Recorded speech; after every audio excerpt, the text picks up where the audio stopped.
Trump just bombed Venezuela. So this stream, I'm going to detail the truth about what really happened. I spent the last, I think, 5-6 hours doing my research and gathering enough information here to detail what I think is the truth. And I think a lot of people that are now siding with Trump and had turned out of the blue, they turned into Trump fans, being very critical, especially all the people anti-war. Trump campaigned on no new wars, and he just bombed Venezuela and kidnapped the Venezuelan president. He's here in New York right now. This is all happening right now. And apparently at 11 o'clock, there's some dust in my eye. I don't have pink eye, I promise. I think the White House is going live at 11, so I'll try to detail this pretty quickly, and then we can go see the updates. And maybe we can go IRL, and I'll just take the stream directly if everything goes well. Steezy's, my producer's not up yet, so I don't know if we can go film right now. I hope you guys are doing well. I just came back from the gym, and I want to detail this all really quickly and get to the bottom of this. So basically, I'll start from the beginning. We don't need to linger around too much. I hope you guys are doing well. We are live on Kick and Rumble. Should bring on the watermark. Long stream yesterday, and today's a little bit different. Not every stream will be political, but when we go to war, and when Maduro's here in this city right now, he's probably, I don't know if he's that far away. I may be able to walk there. This is something that we should cover. Let's see. Trump went on Truth Social, and I'll quickly detail this. And Trump said, the United States of America has successfully carried out a large-scale strike against Venezuela and its leader, President Nicolas Maduro, who has been, along with his wife, captured and flown out of the country. This operation was done in conjunction with U.S. law enforcement. Details to follow. I was under the impression that you needed a declaration of war. Don't you need Congress to agree to invade another country, bomb them, and literally kidnap their president? Don't you need to vote on this? Isn't this something that people need to agree upon? Apparently not anymore. And a lot of people think this is really cool. They see the bombs, think it's base. I'll show you the clips on Fox News. Trump just went there and is bragging about it, saying it's the coolest military operation ever. And there's the populist movement in America, whenever brown people get bombed, whether they're from Iraq, Afghanistan, there is a sense of national pride. Immediately, yeah, America, fuck yeah. But now it's coming from the same base that was supposed to drain the swamp. The whole Trump base was about no new wars, but then it happens again, and they forget. Because, yeah, fuck it, bombs, woo! Also, the midterms are coming up, and so they need to galvanize support. And nothing better than bombing some brown people to get everybody back on the same page. Later on, we'll detail as to why this actually happened. Details to follow, he says. There will be a news conference today at 11 a.m. at Mar-a-Lago. Perfect. That's in 20 minutes. Thank you for your attention to this matter, President Donald J. Trump. J.D. Vance, the vice president, he said the president offered multiple off-ramps, but was very clear throughout the process. The drug trafficking must stop. Okay, then why hasn't there been anything done about the drugs coming in from Mexico? What's going on? Following that logic, if it's because of drugs, if it's fent, if it's perkies, if it's lean, the kick drugs, then why aren't we bombing Mexico following this logic? For a decade, that's been the number one scare tactic. The drugs that are coming in from Mexico, we don't bomb them. And maybe this is going a little too schizo, but look at Mexico's president. I am back on YouTube now, so maybe I'll just keep it there, but look at the new president of Mexico, find out who she has allegiance to, and then now find out what Maduro's stance on Israel was. Things start to, some patterns. You see some patterns, especially coming right after the New Year's party that Trump held for Netanyahu literally 2 days ago. Tripling down, saying, look, United States and Israel were best friends. Maduro, though, he was very publicly anti-Israel. And they're calling him a communist. And I've looked up, and this guy was yes, economically didn't do a great job. Venezuela's economy is in the dump. But socially, he was against usury. He didn't want large amounts of credit card interest. He was against abortion. He was against gay marriage. He banned porn. The right wing in America, they love to talk about how evil these things are. They haven't banned any of that. So yeah, this is a third world brown communist, but at the same time, he's really doing everything that these right wingers in America LARP about. They'll make podcasts about how porn is evil, about how usury is bad, except Ben Shapiro, he loves it, about how abortion needs to be banned, gay marriage needs to be banned. Maduro actually did it, but he's a third world brown communist. A second thing I noticed, I don't know if you've noticed this, and I tweeted this earlier, when the Somali daycare scam appears in Minnesota, and people question the validity of the investigation, what happened in Minnesota, but very clearly there was a lot of daycares. There's a little bit too many daycares in Minnesota. That alone, that seems fraudulent. You go in one office building and there's 30 different healthcare centers. There must be some fraud going on. That looks strange. But you see how the right wing, the Trump base, will immediately call the Somalis. They'll immediately start blaming Islam. They'll say that this is a Muslim problem. But when Trump bombs a Catholic country, Maduro's Catholic, Venezuela is majority Catholic. They're following Catholic values by banning porn, banning gay marriage, banning abortion. Notice how nobody calls them Catholic anymore? Why is that? Now they're brown third world communists. Now it's good. Now it's base that he's bombing brown people. But nobody's talking about the fact that Trump, the leader of the Christian country of America, is bombing a Christian country in Venezuela. Fellow Christians. No sense of brotherhood there. I would like to see these Christians stand for their people. I would like them to, one, we should apply the same logic. Because when I talk about that, I can hear the response. People will be like, oh, you're just standing up for your people. You're standing up for your Somalis. First, I don't know any Somalis. And I see them. I know what they look like. They have the forehead and they look like I am the captain now. Look at me. I know some of them are, I know some on Twitter, but I don't know any. But immediately they say, oh, you're standing up for your people. Just by calling out this double standard. And the difference is with Muslims, they see it as a one unity, no matter who you are. But with Christians, they can bomb each other, Catholics, and then everyone, all the base Catholics, all the Christians in America, they love it. The same people who said no new wars. And we'll detail all of this, but I think this clip alone, this 11-second clip, I think it spells it out perfectly. Is this really about communism? Is it really about drugs? Or is it about oil? Or is it about money? Is it about power? Is it about positioning? What did Trump say last year? How about we're buying oil from Venezuela? When I left, Venezuela was ready to collapse. We would have taken it over. We would have gotten all that oil. It would have been right next door. How about we're buying oil? There you go. It's always about money. The fact that we're falling for this again and again and again, even after Trump campaigned off of that feeling, Americans tired of going and destabilizing countries and establishing a new regime, nuking a place and then putting in a new leader and then saying, hey, why is this place fucked up? Oh yeah, maybe because we bombed them and we kidnapped their president and we put somebody else in charge and then funded rogue military groups and armed them. Maybe that's why. Oh, these immigrants, now there's refugees. Whose fault was that? You bomb them and then you don't apply a decent replacement. And already the opposition to Maduro is claiming that they should be in charge. Almost instantaneously. This is still developing right now. Maduro has just landed in New York City, not too far away. And already the opposition is ready to take his place. And funny enough, the opposition to Maduro, you know who they have allegiance to? You know who they stand with? They stand with Israel. Maduro doesn't. Maybe that's a coincidence, though. Maybe I'm going too schizo. And you can see that source here in this article about the allegiance. Marjorie Taylor Greene tweeted back in about a week ago, here's some interesting facts about Venezuela that are easily searchable. Venezuela is a predominantly Catholic country with very strong laws against abortion, with the exception of being the life of the mother. Maduro has been critical of Israel, calling it a genocide in Gaza and against Zionism. Maduro's opposition, Marina Corina Machado, is a strong supporter of Israel and wants to restore strong relations with Israel. She is more left-leaning on abortion and LGBT.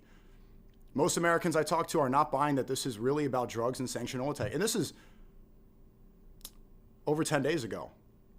It's not about social issues. I just added that to highlight some differences between the two leaders. Okay.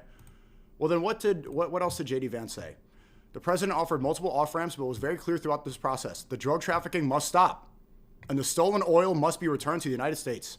Maduro is the newest person to find out that President Trump means what he says. President Trump means what he says. Does he? So what he meant, did he really mean what he said when he said that he doesn't want your support if you want to see the Epstein files released? Did he mean that? Did we all forget? Kudos to our brave special operators who pulled off a truly impressive operation. And PSA, for everyone saying this was illegal, even though he went to war without a declaration from Congress, Maduro has multiple indictments in the United States for narco-terrorism. You don't get to avoid justice for drug trafficking in the United States because you live in a palace in Caracas. Shout out to all my maricos in Venezuela. Okay, well, now you care about drug trafficking, but I want to see if they apply the same logic to Mexico, if that's really what's it about. If it's really about drug trafficking. I've never seen anything like this. Let's see, Trump just went on Fox News, and he's throwing up his set. He threw up GDK. He's going to tweet the American flag probably within 30 minutes. What did he say? I've never seen anything like this. I was able to watch it in real time, and I watched every aspect of it, and I listened to the communication between, where we were in Florida and out in the field in Venezuela. And it was amazing to see the professionalism, the quality of leadership, the professionalism. General Raisin Kane is fantastic. Don't forget, we did another one not so long ago. It was called the knocking out of the Iranian nuclear threat, the nuclear power. And that was unbelievable what they did there. And this is something that, I don't know, it's amazing. And to have a few injuries, but no death on our side is really amazing. Yeah, but on their side, innocent civilians died. There was a girl 24 years old sleeping in a room. She passed away. But it's cool. Bombs are cool. Call of Duty. American Sniper. Bombs, cool. Whoa, this is so amazing. So cool. Brown people dead. So based. Whoa, sick. There's more on Fox News. The cartel, apparently he wants to do this to Mexico. Remember this, because I don't think anything will happen to Mexico. I think he's saying this to run cover. I wonder, Mr. President, though, I want to ask you because from your Vice President, J.D. Vance, said that the message is pretty clear. The drug trafficking must stop. So was this operation a message that you're sending to Mexico, to Claudia Sheinbaum, the president there? Well, it wasn't meant to be, and we're very friendly with her. She's a good woman, but the cartels are running Mexico. She's not running Mexico. The cartels are running Mexico. And we could be politically correct and be nice and say, oh, yes, she is. No, she's very, she's very frightened of the cartels. They're running Mexico. And I've asked her numerous times, would you like us to take out the cartels? No, Mr. President. No, please. So we have to do something because we lost. The real number is 300,000 people, in my opinion. They like to say 100,000. 100,000 is a lot of people, but the real number is 300,000 people, and we lost it to drugs, and they come in through the southern border, mostly the southern border. Plenty come in through Canada, too, by the way, in case you don't know. But they come in through the southern border, and something's going to have to be done with Mexico. Sure. We'll see. Something has to be done. Is it going to be war? Hopefully not, because we all wanted no new wars. The whole point of the Trump movement, let's reiterate what this was about in 2016. We're going to drain the swamp. Trump was the antithesis to the neocon movement. If you don't know, the neocon movement was saying we need to spread democracy. We need to restore American values across the world. We need to bomb all these countries to make sure that they are democratic and they're right and just and they're exactly like America. And then we realize, oh, wait, this is terrible and we didn't need to do this. We need to stop spending military money, all of our tax dollars to go and be the world's police and instill our values everywhere. Trump came along and was the antidote to that. That's what he made fun of for Jeb Bush, Marco Rubio, Ted Cruz, all of his opposition. Now it seems like him and his base are adopting those exact same values. And I see people in the chat are saying that the 24-year-old girl story is fake. Maybe it is. Regardless, innocent civilians died. And two, the whole point was we elected somebody that was not going to go to war anymore.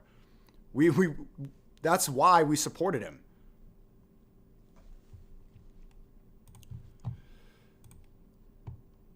But he's doing this really cool thing. He said, fuck. People love this. If you want to get support, if you want to get a populist movement around you, say something really base like this. Maduro offered everything in his country, all the natural resources. He even recorded a message to you in English recently, several months ago, offering mediation. What should we do in order to stop that? He has offered everything. He's offered everything. You're right. You know why? Because he doesn't want to fuck around with the United States. Thank you, everybody. Thank you. If he doesn't want to fuck around. Oh, yeah, you can't fuck with us. You can't fuck with us. He said, fuck. If you didn't see this, here's Ben Shapiro talking about Maduro. Let's see what Ben Shapiro thinks. Do you guys like Ben Shapiro? Yes or no? Do you agree with his opinions? The never Trumper? The guy who told you to get the vaccine? The Mossad spy? Tucker's made the point, I'm not going to here to be Tucker's defender, but he's made the point that Maduro is culturally conservative. Who gives a shit? The guy's a communist dick. Oh, who gives a shit? I don't give a fuck. Who gives a shit? Damn Maduro. Damn him. Fuck yeah, Ben. I love that yarmulke's fucking sick. Everyone in his country is eating dog. He's shipping fentanyl to the United States to kill Americans. Why do I give a shit whether he's anti-LGBTQ rights? What did Tucker say? Who gives a shit? I do. I'm not moving to Venezuela. Not pro-Maduro. But I care about that. Why wouldn't I care about that? I've got kids. Like, first of all, I'm against abortion. Sorry, unpopular. I feel that way. I think it's really sad. I would personally become poorer to end abortion, voluntarily become poorer to end abortion in the United States. That's not a choice. Don't want to become poor, but I would because I care about it. Maybe you don't. Maybe you're offended that I do, but I care about it. Lots of people care about it. I don't think pornography is good. That really hurts people. I agree completely. And I think this shows these two recent events. Again, I'll reiterate the comparison between Somalis and how all Muslims get lumped in. The Trump base will blame all Muslims for a apparent Somali scam that's happening in Minnesota. It's a Muslim issue. They'll say that there's a Muslim invasion, the Muslim takeover of America. But when we bomb a majority Catholic country, not only that, Venezuela is far more Christian than America is.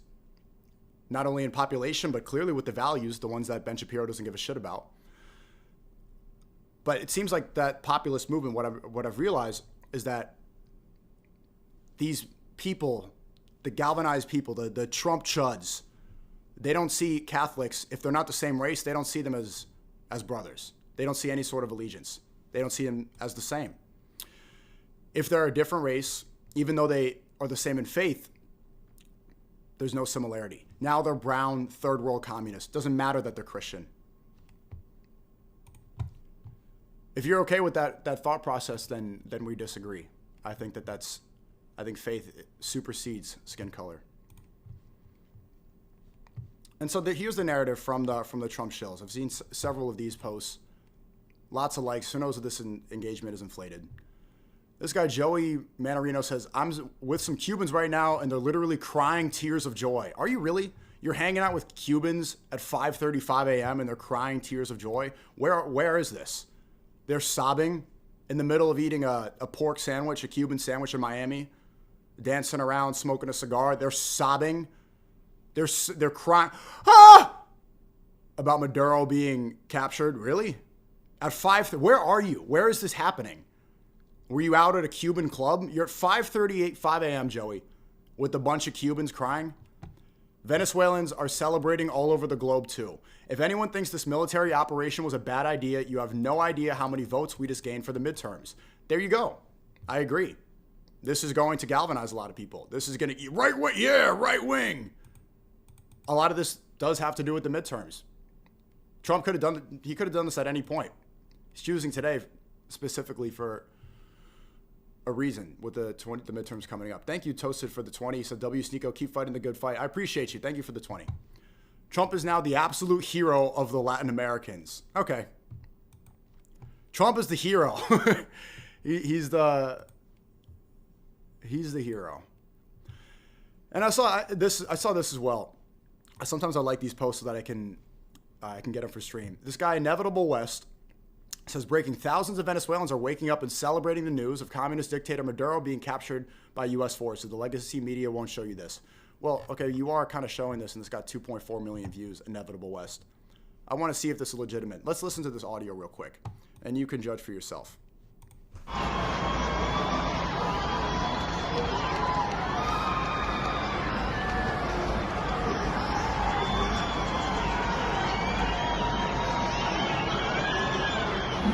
Where are these people? It seems like you're in a soccer stadium. How are you capturing this audio? It sounds like you're right next to them. Where are the people that are screaming? I don't see one person in this video.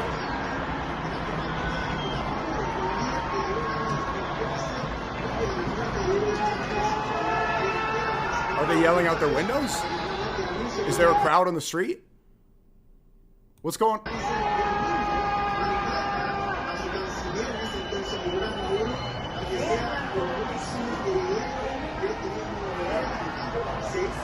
It's coming from their cars. Well, you look at the cars, no one even stopped. You don't see. You would think that in a situation like this, people would stop and stop honking. They look like they're driving to work.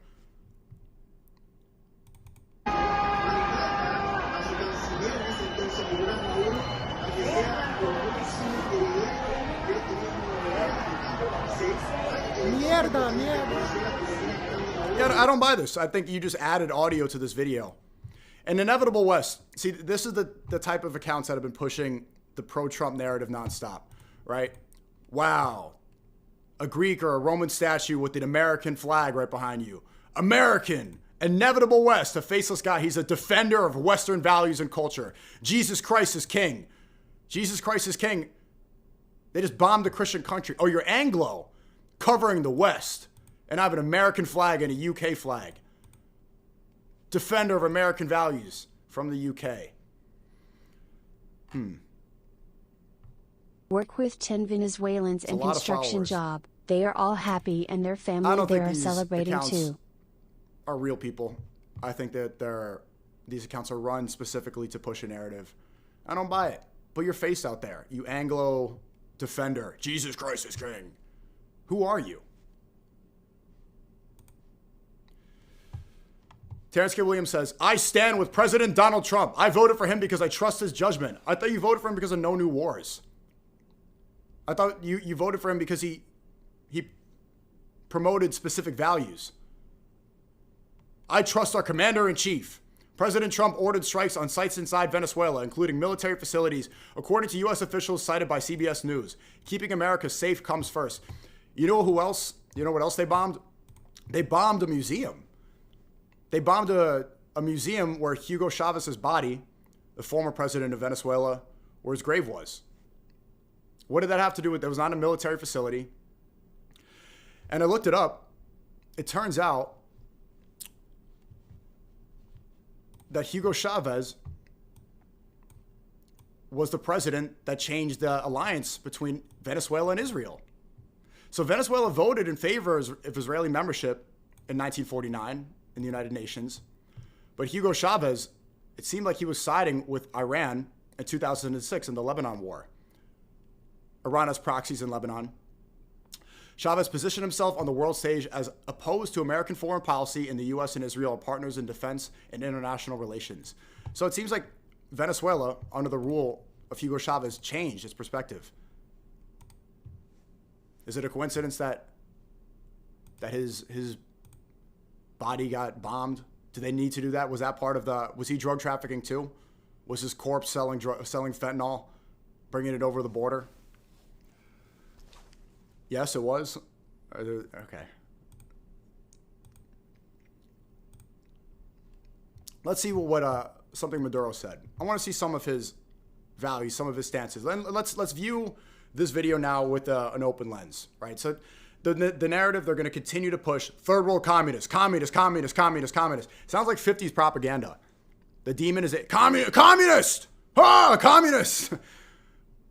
But they also really clearly pushed Christian values. Economically, he might have been socially liberal. But let's see what he really believed in. And again, what happened today, earlier, well, this happened very early in the morning. China went to go visit. They sent foreign officials to Venezuela to meet with Maduro. So this happened, Trump bombing and kidnapping Maduro happened the same day that Chinese foreign officials also had a meeting with Maduro. Let's see. Sin lugar a dudas, la democracia occidental, la democracia clásica que llaman liberal, sí, entró en un agotamiento terminal. Ya no representa a los pueblos. Son democracias sin pueblo. Son democracias manipuladas, manipulables. Son democracias para minorías. Y cada vez más son democracias que funcionan a partir de los multimillonarios. That sounds like stuff I agree with. Everything here. Doesn't sound that much. He's not so far. Millonarios de los grandes consorcios y son democracias sometidas. So he's calling out the billionaires who control the narrative and manipulate the social media algorithm, the fake news. Sounds like something Trump would say. A la manipulación de las redes sociales, a la manipulación emocional de las redes sociales.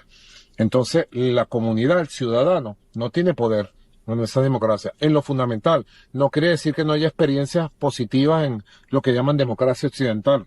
Claro que las hay.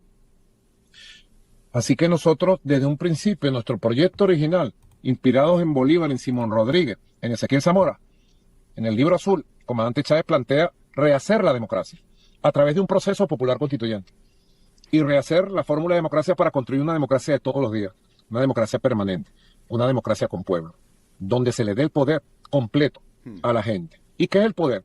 En primer lugar, el poder es política, decidir las políticas públicas. En segundo lugar, el poder es económico, decidir los presupuestos, recibir los presupuestos de la nación.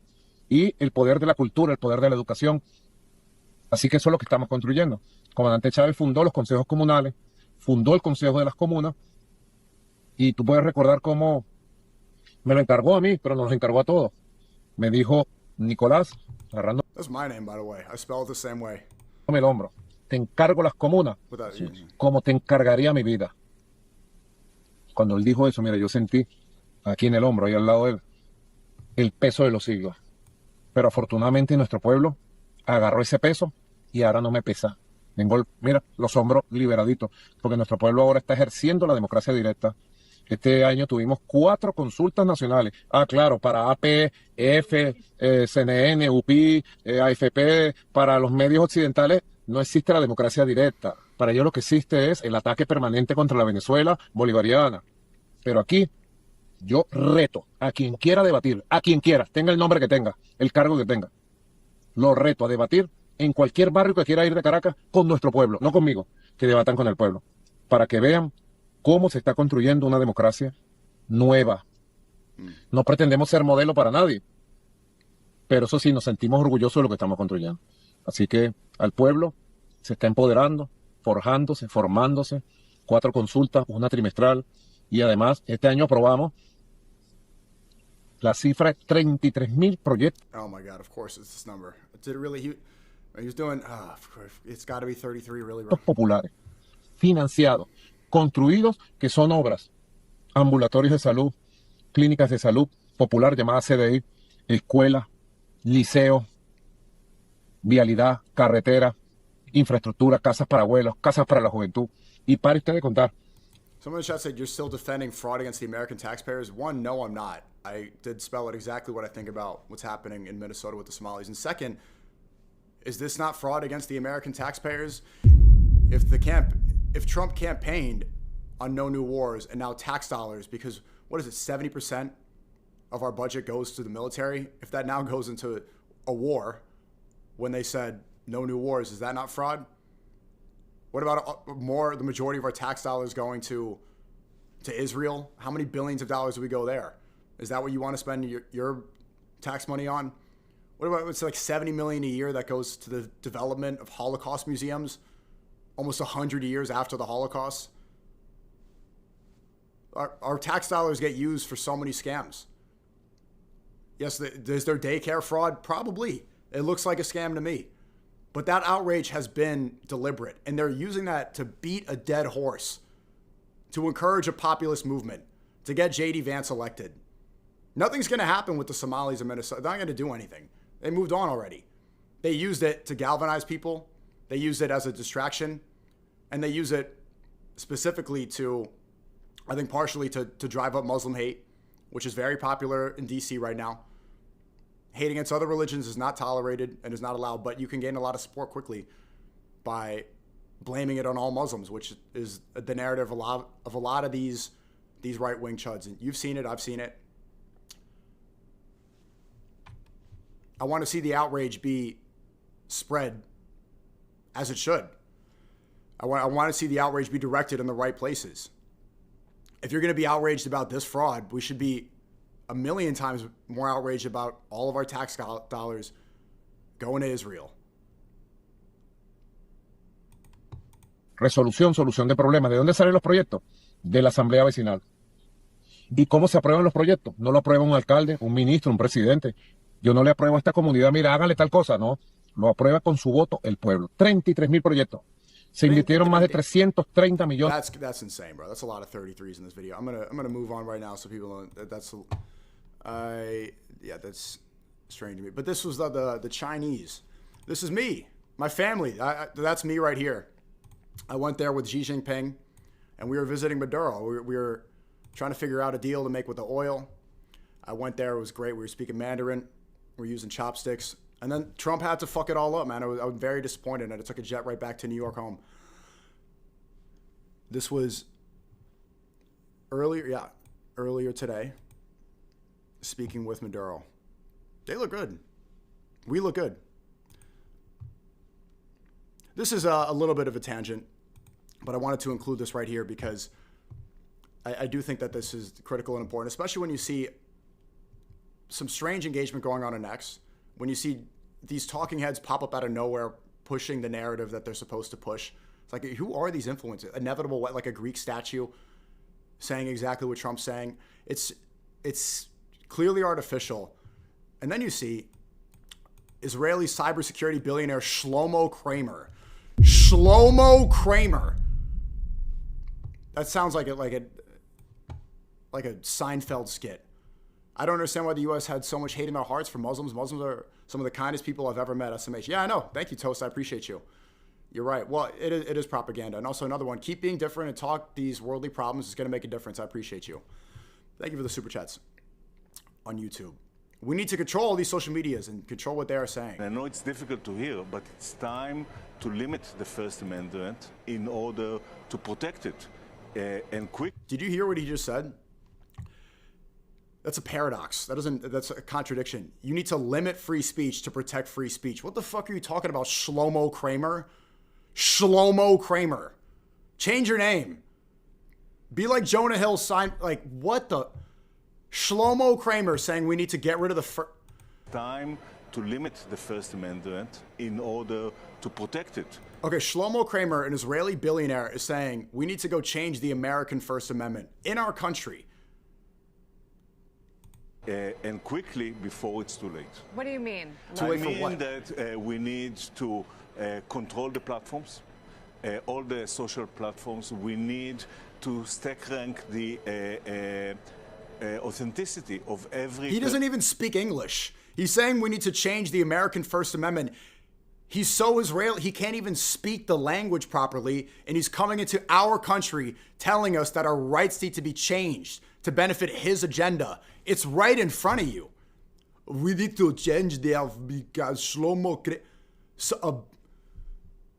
and where's the outrage for this?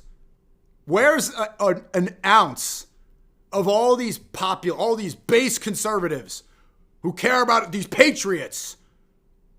They're trying to take away your rights, what it means to be an American. The very core fundamentals of our freedoms.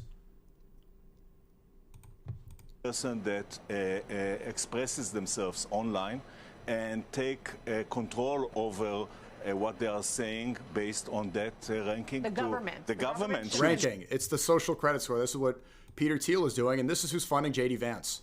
Peter Thiel gives J.D. Vance $15 million Peter Thiel's a CIA contractor developing spyware with Palantir.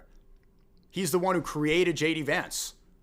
It's his creation. By the way, Peter Thiel is a gay Jewish man. He's a gay Jew. And he's the one who brought J.D. Vance into this position that he's in now to become the next president of the United States. J.D. Vance is now the one saying, yeah, it's good that good job, Maduro, getting Maduro. J.D. Vance is a fake name. J.D. is not even his real name. It's all fabricated. Just like those Greek statue, American flag profile pictures, J.D. Vance is essentially like a walking, living, breathing version of that.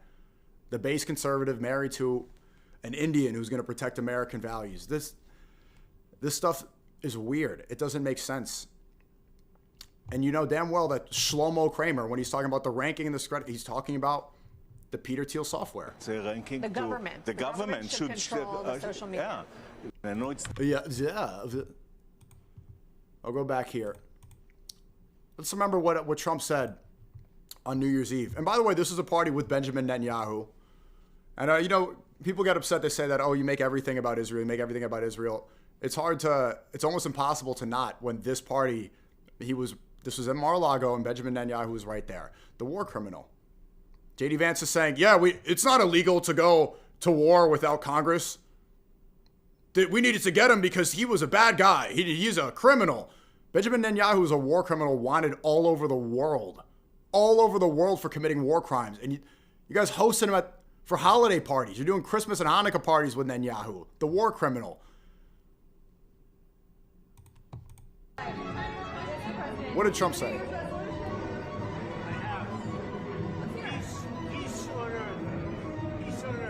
Peace on earth is your New Year's resolution. Dun, dun, dun. 2 days later, bombs Venezuela. Bombs Venezuela. And kidnaps the president. Peace on earth. It's 3 days ago. 2.5 days ago. Peace on earth.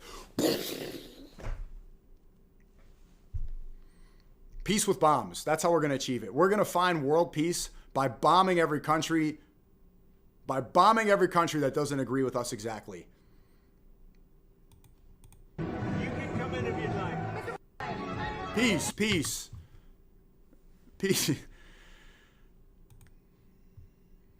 This is a weird tweet.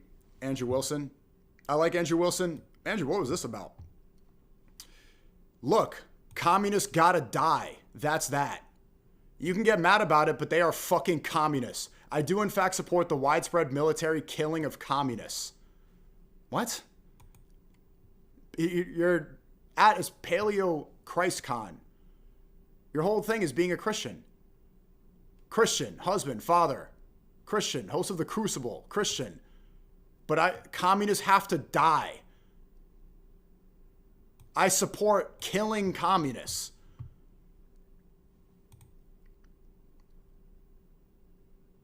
What are we doing? What are we doing? You support killing people with different political ideologies? This has 6,000 likes. Did anybody ratio them?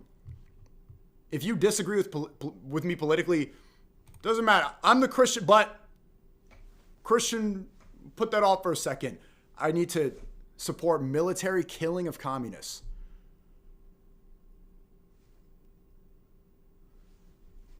Is this not strange to anybody?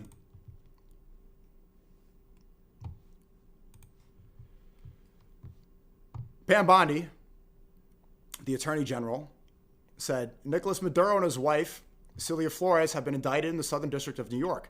Nicolas Maduro, by the way, is Mar-a-Lago stream live? It's 11:16. Maybe we could read this after. They'll soon face American justice on American soil. All right, let's go see, because right now they're going to, there should be a stream. I think they're running on Black People time. Let's see this stream right now, if it's being addressed. Not yet. It's supposed to happen at 11 a.m. Here we go. Oh, here we go. Here's the stage right now. Perfect timing. 15 minutes late, right on time. No Israeli flag for once? Okay, Netanyahu already went home. He had his fun on New Year's Eve. Okay, someone's coming. There's a big camera right there. Let's see how this goes. I'll finish Pam Bondi's tweet while we wait for this. Now I get the stream open. Pam Bondi said, Nicolas Maduro has been charged with narco-terrorism conspiracy, cocaine importation conspiracy, possession of machine guns and destructive devices. This is stuff that, like, how regular is this? How many people can you indict in America for doing this? Coke, machine guns, and destructive devices. So you bomb him because he has destructive devices? Did Venezuela really pose a threat to America? Cocaine importation conspiracy. And conspiracy to possess machine guns and destructive devices against the United States. So they're not even criminalizing him for having nukes or bombs. For machine guns. Machine guns. That was going to pose a threat against the United States military. A brown guy in Venezuela with a couple AKs. An MP5. Not even a conspiracy to possess machine guns. And what the fuck is a destructive device? What does that mean? If it was nukes, they would say nukes. If it was missiles, they would say missiles. It's like in the Iraq War, they say weapons of mass destruction. And this is the same playbook. It's the same exact playbook. These people, they have weapons of mass destruction. Everyone gets riled up. Brown people in a country far away have weapons of mass destruction. We go there, we nuke them, we destabilize the government, we install a new leader, and we go, yeah, we're democracy, and we stopped them. And then we realize they didn't even have anything to begin with. And we wasted all these tax dollars. All while there's millions of problems domestically that we're ignoring, while sending troops all over the world to spread American values because we're superior to them. Because we know real morality and they don't. The fact that we know this, we saw the scam, they admitted the lie, and everybody that voted for the Iraq War, their political careers have been halted. They all have to address that problem for voting for the Iraq War. Bernie Sanders was one of the few who didn't. And now the same exact playbook is happening with Venezuela, and people are still falling for it. Is it not identical? This brown communist. And then now they don't say weapons of mass destruction. It's machine guns and destructive devices. Then go and get O-Block. Like go get the people in the Bronx. A machine gun. An Uzi. They will soon face the full wrath of American justice on American soil and American courts. On behalf of the entire U.S. Department of Justice, I'd like to thank Trump for having the courage to demand accountability on behalf of the American people, and a huge thank you to our brave military who conducted the incredible and highly successful mission to capture these two alleged international narco traffickers. Alleged international narco traffickers. All right. Yeah, I don't buy any of this. I don't know what people think here. I think the majority of X right now, and that's the town square for ideas. I don't know if people are supportive of this. Maybe we can get a consensus from the chat real quick. What do you think? Is this a scam or is this good? You can spam it up right now. Is this a scam or is this good? Based on all these details, I don't know how anybody's convinced that this is something that's going to help this country. I don't know how people are convinced are more nationalistic right now. It's very clearly for oil, at the very least. I think I've pointed out some other reasons. I think you can connect the dots in some sense, but it's just like the video I showed. Trump said it a year ago. He wants their oil. They got oil. We want oil. We want to. There's a lot of oil. Iran, that's their economy does really well because of oil. We need to compete.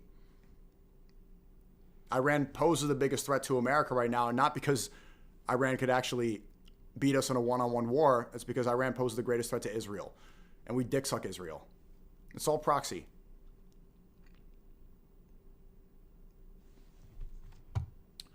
Follow the money. It's always about money. If you think it's about morality, you're just a perfect example of the goy cattle that make up this country. If you think that the U.S. government cares about drugs, cocaine. They didn't even list fentanyl.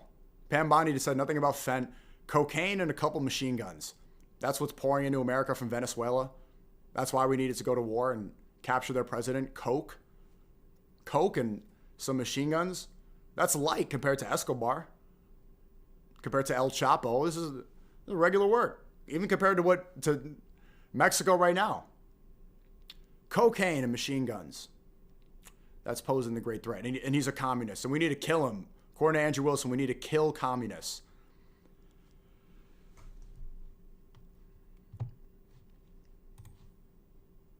But I met this guy before.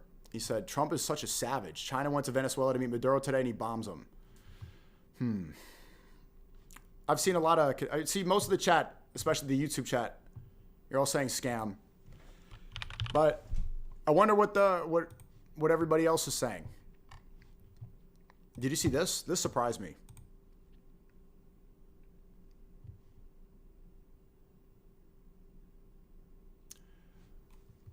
I don't know the rationale behind that. I really couldn't tell you what it is. Here's his take about it. Thank you to SNEAKO Updates for the clip. They have a lot of oil. We should fucking take it. Who cares if Venezuela's run by some corrupt, petty tyrant? Just take their shit. I actually think it would be beneficial if we had a pro-American regime in Venezuela. Apparently, he'd rather have Maria...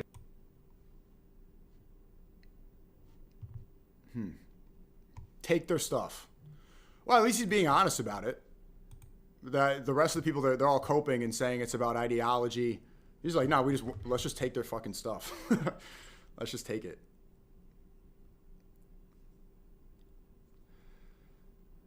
We want it. This has been U.S. policy for 200 years. It goes back to the Monroe Doctrine. I'm not anti-war, and I wouldn't even call myself a non-interventionist. Nick Fuentes is now... He's not what? Not anti-war, and... Okay, didn't know that. I'm very anti-war. Completely disagree there. Yeah, no, war is not good. Yeah, anti-war. Is that controversial? It's events like this that make you realize, where people stand. And you start to be like, wait, am I the crazy one for being anti-war? I thought war... Okay, now I see people in the chat. War is good. Oh, okay. I thought we were... Play the full clip.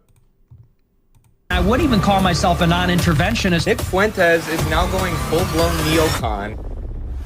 When Hitler tried to be... Yeah. We'll see. It seems like the Mar-a-Lago speech is about to start right now.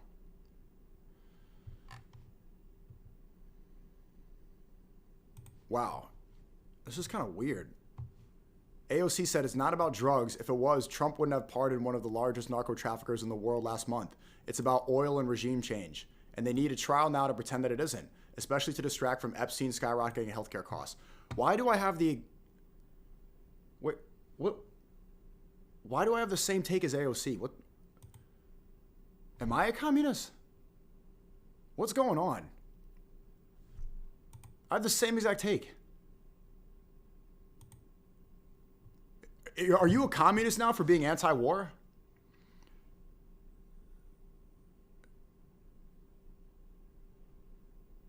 Is this... I'm WAOC... Like, what? The Gavin Newsom thing was rage bait. That was a troll. That stuff's just kind of funny, right? To troll J.D. Vance by just saying he's fat compared to... But why am I like, word for word agree with every single thing in the tweet?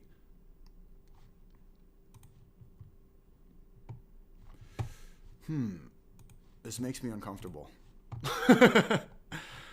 I mean, I don't know, man. I don't know. Being anti-war is commie. There's more of this stuff in Discord. This stuff, here's the Mar-a-Lago. It's running late. Trump's probably getting some of the... Maybe they're trying some of the cocaine that they seized. It could be... I know Venezuelan. At what point do Americans take everything the Israelis say and roll their eyes? Americans need to look at themselves and look at their... Okay, separate. Is there anything else from... Nick said, the era of American interventions around the world must end. No more foreign conflicts. Also, no friends, is USA. Americans have literally zero principles. They're unfixable. Taking our side means calling out Jewish oligarchs and anti-American peasants from third world shitholes. We are America, second to none, and we own the finish line.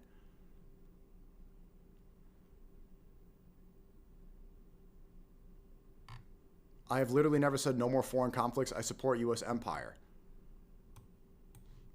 Monroe Doctrine, I support hemispheric defense. I always have. So he wants to take over the Western Hemisphere. Okay. We are America, second to none, and we own the finish line.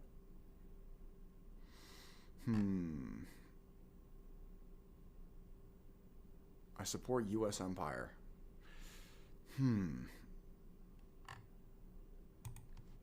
Jack, can you provide an example of a foreign conquest that was successful in recent times? An American foreign conquest that was successful. War is healthy. New Trump post on Truth Social. Let's see. Trump Truth Social. Bro's promoting his website. He goes to war and you can't even tweet. I have to go to your fucking this. I have to go to Rumble to see. Oh my God, I have to sign in. This is so annoying, bro. It doesn't even sort by newest. It's literally, he goes to war and I have to log in to see the fucking post.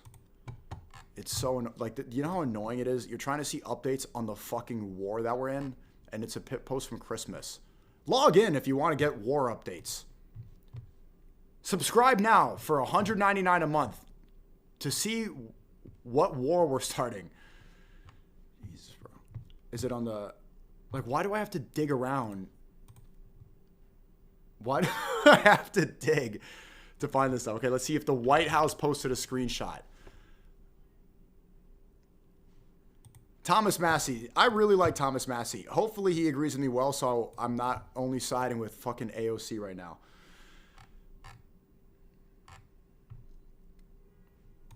Okay, Trump posted on Truth. If Iran shots and violently kills peaceful protesters. Hey, Trump, it's shoots.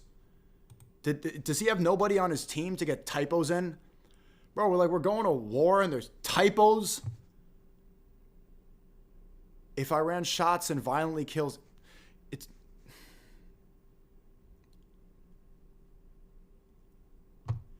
Peaceful protesters, which is their custom, the United States of America will come to their rescue. We are locked in and loaded and ready to go. Doesn't he have somebody? He has somebody who types this out for me. He has somebody transcribe this. And it's just so annoying. Thank you for your attention to this matter, President Donald J. Trump. Especially because I've been making fun of the third worlders for not speaking English properly. And then the leader of our country is typing like a third worlder. So you know what? You guys are vindicated. All the brothers, all the Bengalis in the chat right now, all the Pakistanis, you guys were... I'm going to get off. I'll pipe down now. I'll pipe down. Someone's saying that this is how Convy types. Yeah, and this is, nigga, he's 90, but he doesn't type. He's not, and regardless, he's still the president of our country. You shouldn't have typos in war declaration. Is that a controversial statement? That the leader of the free world, when he's talking about war with foreign, that we should spell the words right? Like we should, maybe that grammar is important. Anyway.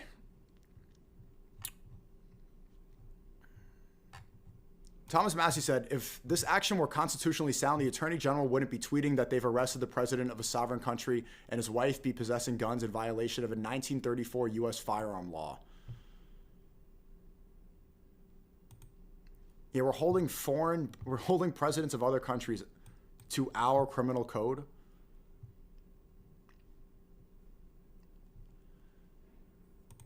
Here's the indictment. Thomas Massey said, 25-page indictment, but no mention of fentanyl or stolen oil. Search it for yourself. Yeah, and Pam Bondi, she only mentioned cocaine and machine guns. There wasn't any mention of oil, and there wasn't any mention of fentanyl. Look at the indictment. So everybody using that narrative. Everybody saying that, I think JD Vance said that. That's stolen oil and fent based on the indictment. That's not true. Pam Bondi, let's read this out real quick. Let's do some real research before, because Trump's still on black people time. This thing is running late. How are you late to declare war? Like, what are we doing, bro? All right, here's the indictment.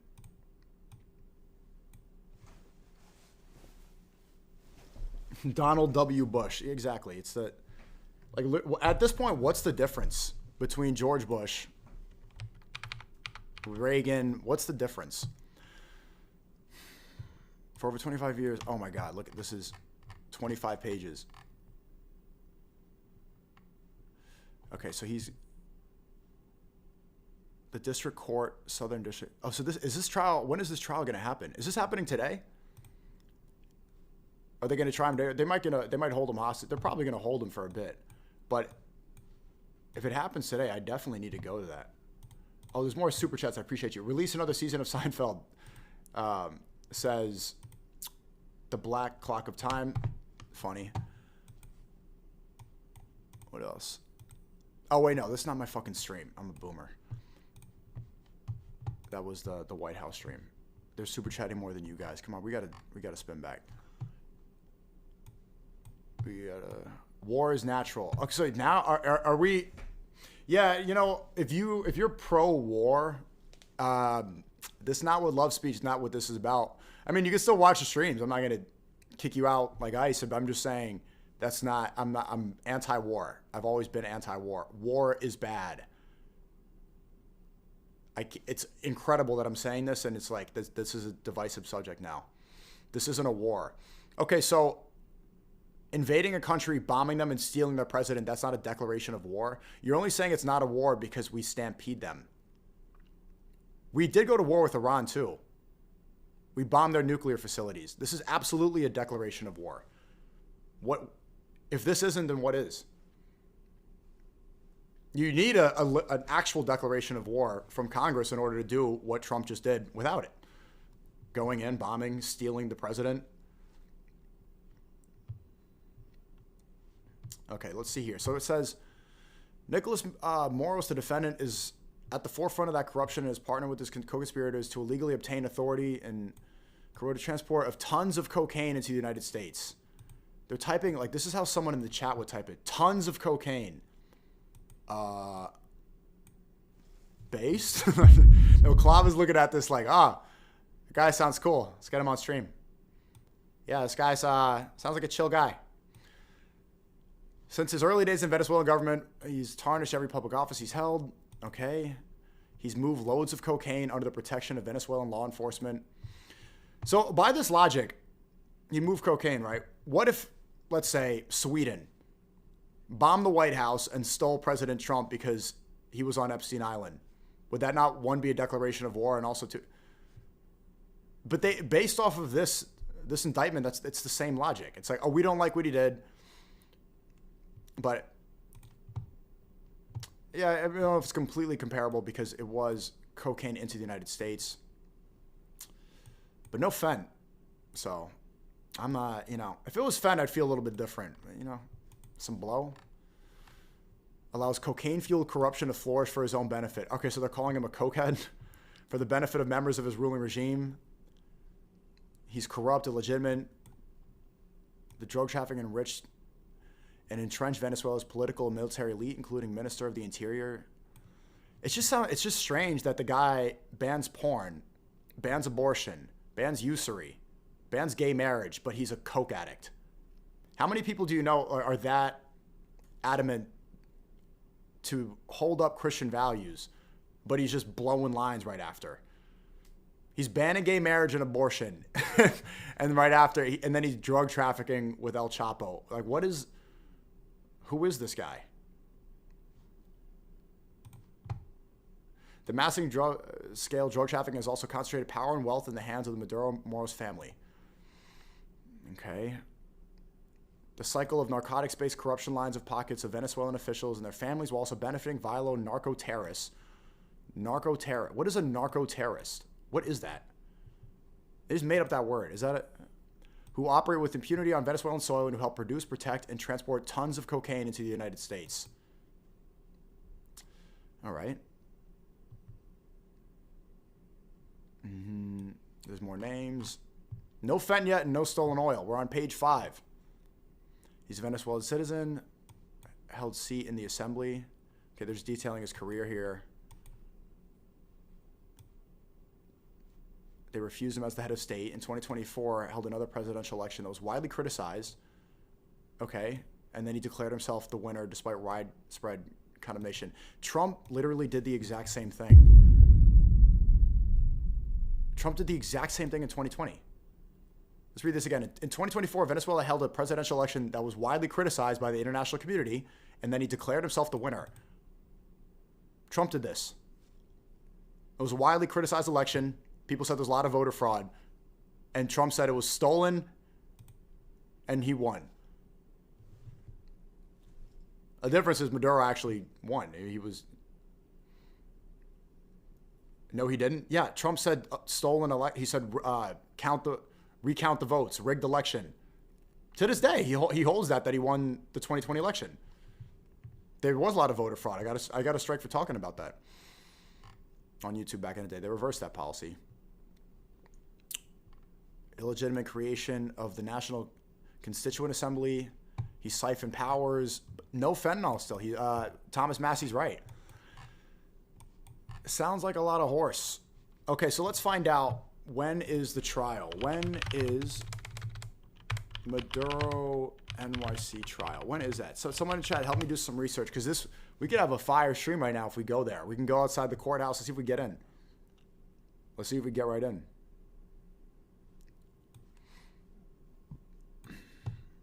Check the what link? What are you sending me? Do you guys like I asked this yesterday in the Twitter community. Do you like this chat? It's the YouTube and Kick chat combined. I didn't add Rumble because I don't really feel like it. But do you guys like the look of this?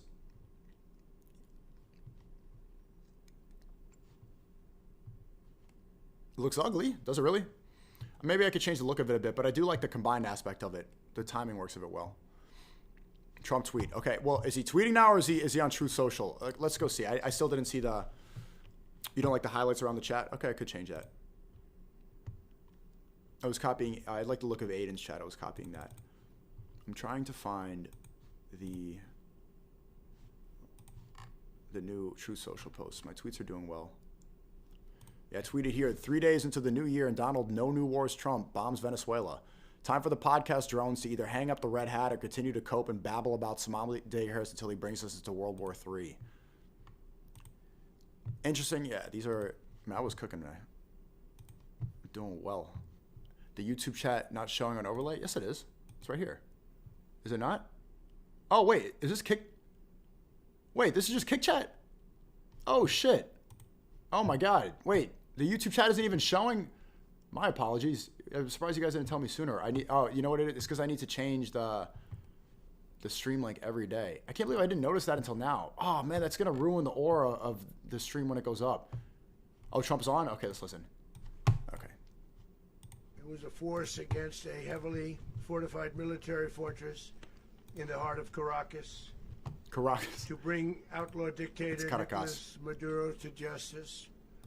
This was one of the most stunning, effective, and powerful displays of American military might and competence in American history. And if you think about it, we've done some other good ones, like the attack on Soleimani,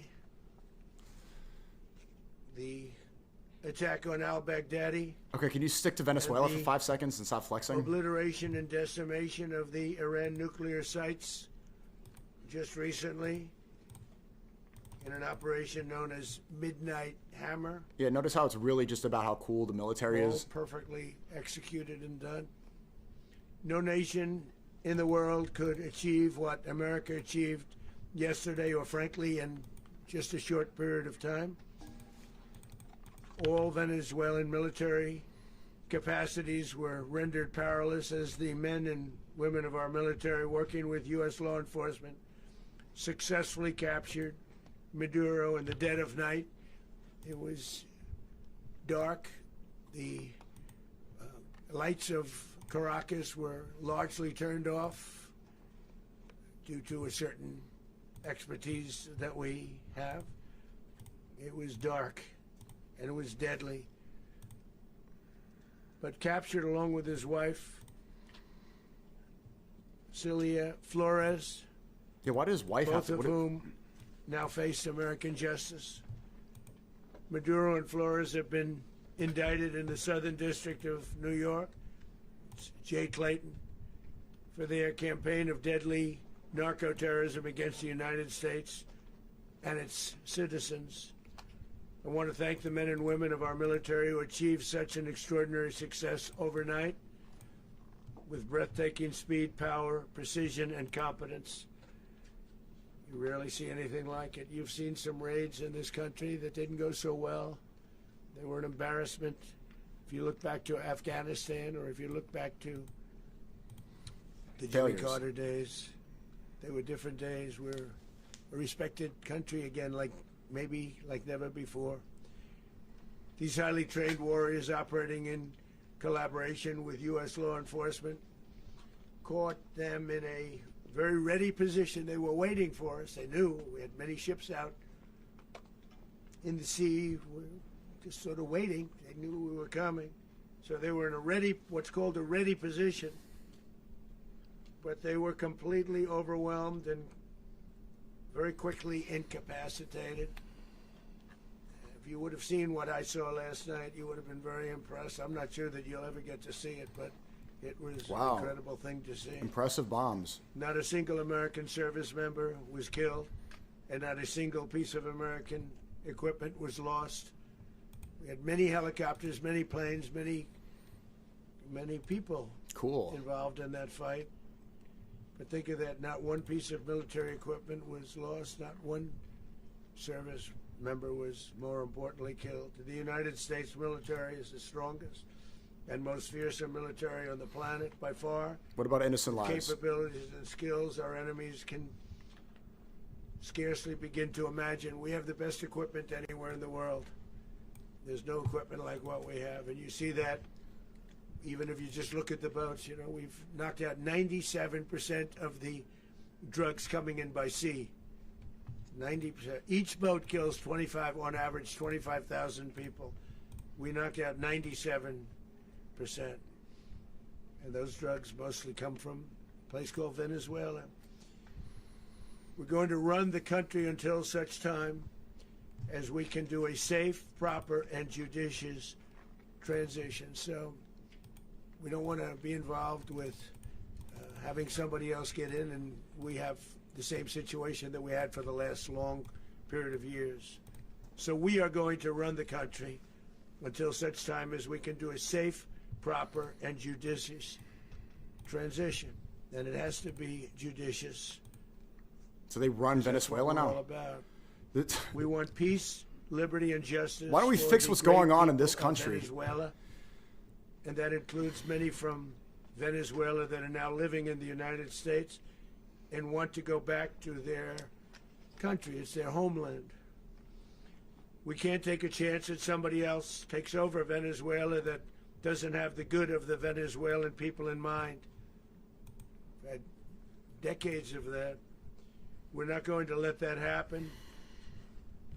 We're there now, and what people don't understand, but they understand as I say this, we're there now, but we're going to stay until such time as the proper transition can take place. So we're going to stay until such time as we're going to run it, essentially, until such time as a proper transition can take place. Bro's running Venezuela instead of deporting. As everyone knows, the oil business in Venezuela has been a bust, a total bust, for a long period of time. He's doing a merger. They were pumping almost nothing by comparison to what they could have been pumping and what could have taken place. We're going to have our very large United States oil companies, the biggest anywhere in the world, go in, spend billions of dollars, fix the badly broken infrastructure, the oil infrastructure, and start making money for the country.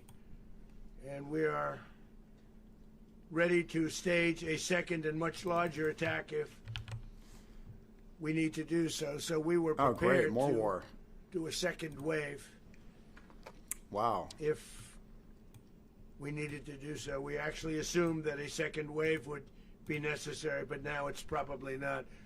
The first wave, if you'd like to call it that. The first attack was so successful, we probably don't have to do a second, but we're prepared to do a second wave, a much bigger wave, actually. This was pinpoint, but we have a much bigger wave that probably won't have to do. This partnership of Venezuela with the United States of America, a country that everybody wants to be involved with because of what we were able to do and accomplish, will make the people of Venezuela rich, independent, and safe. Who gives a fuck? And it will also make the many, many people. Is he about to say make Venezuela great again? Venezuela that are living in the United States extremely happy. They suffered. They suffered. So much was taken from them. They're not going to suffer anymore. The illegitimate dictator Maduro was the kingpin of a vast criminal network responsible for trafficking colossal amounts of deadly and illicit drugs into the United States. As alleged in the indictment, he personally oversaw the vicious cartel known as Cartel de las Solas, which flooded our nation with lethal poison, responsible for the deaths of countless Americans, many, many Americans, hundreds of thousands over the years of Americans died because of him. Maduro and his wife will soon face the full might of American justice and stand trial on American soil. Right now they're on a ship. They'll be heading to ultimately New York, and then a decision will be made, I assume, between New York and Miami or Florida. Miami's in Florida. Stupid. But we have people where the overwhelming evidence of their crimes will be presented in a court of law. And I've seen it. I've seen what we have. It's both horrible and breathtaking that something like this could have been allowed to take place.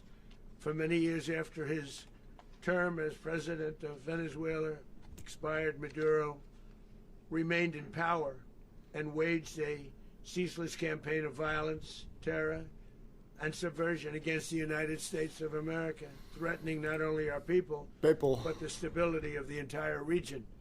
And you all saw it. In addition to trafficking gigantic amounts of illegal drugs that inflicted untold suffering and human destruction all over the country, all over in particular Is the cocaine really killing that many people without Maduro sent savage and murderous gangs, including the bloodthirsty prison gang Tren de Aragua, to terrorize American communities nationwide, and he did indeed.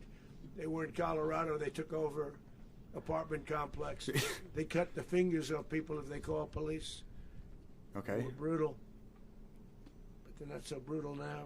You went to Epstein Island. I just have to congratulate our military, Pete, and everybody, and our National Guard, because the job that they've done, whether it's in Washington, D.C., where we have a totally safe city, where it was one of the most unsafe cities anywhere in the world, frankly, and now we have no crime in Washington, D.C.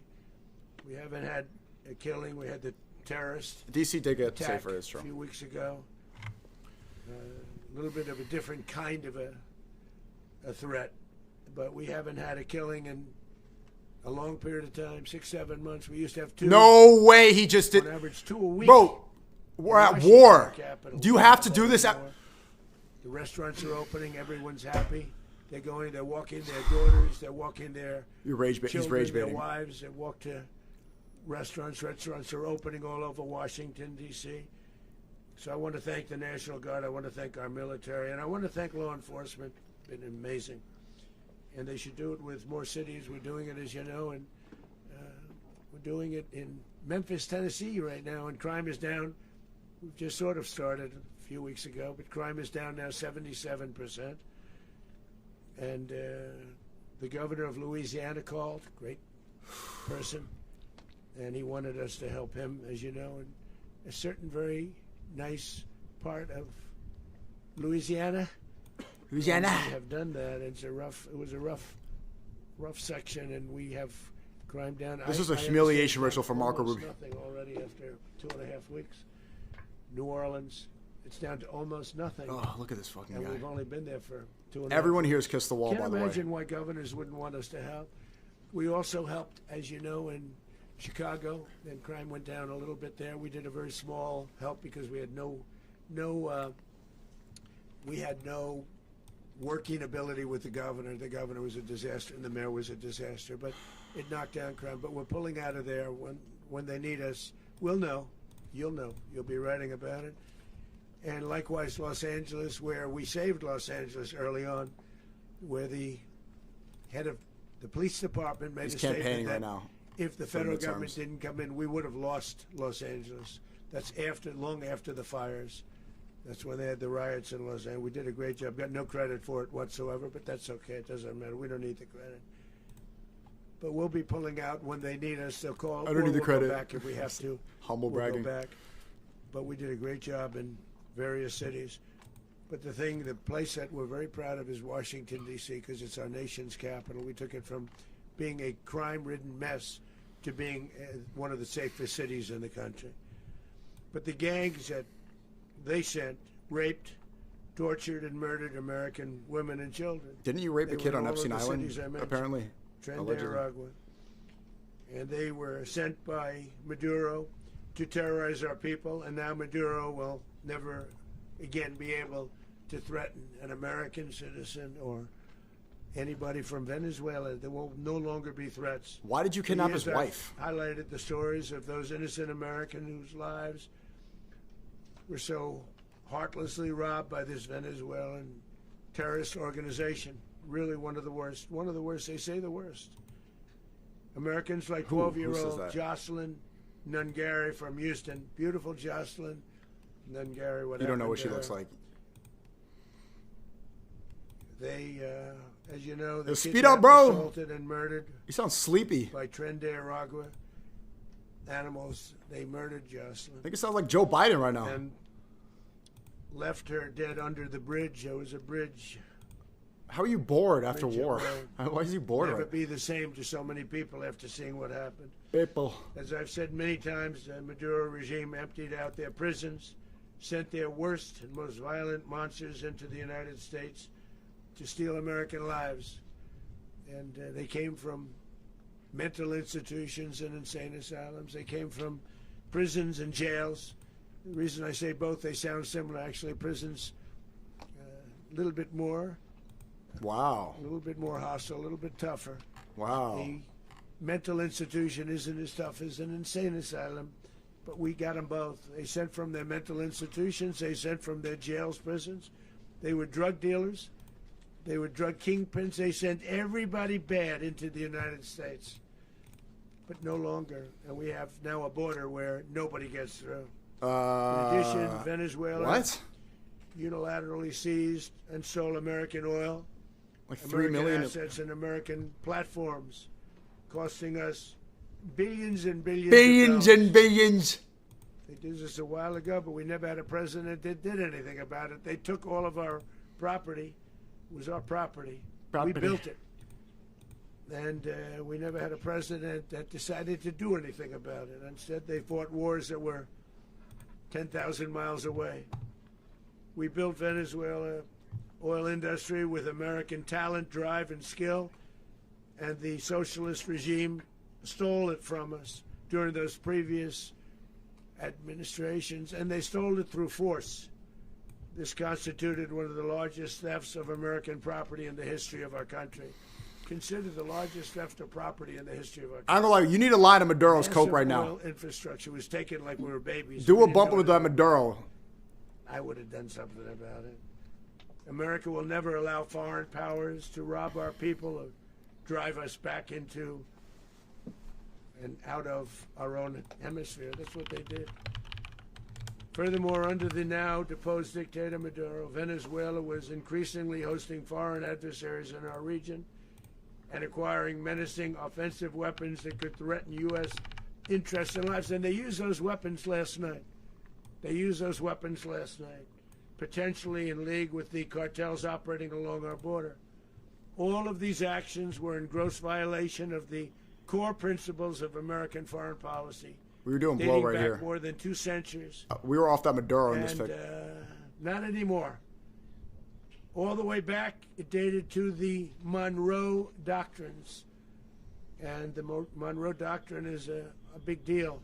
But we've superseded it by a lot. by a real lot. Cut off Marco Rubio's face in They half now again. call it the Monroe document. I don't know. With the frame.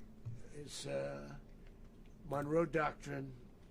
We sort of forgot about it. It was very important, but we forgot about it. We don't forget about it anymore. Under our new national security strategy, American dominance in the Western Hemisphere will never be questioned again. Won't happen.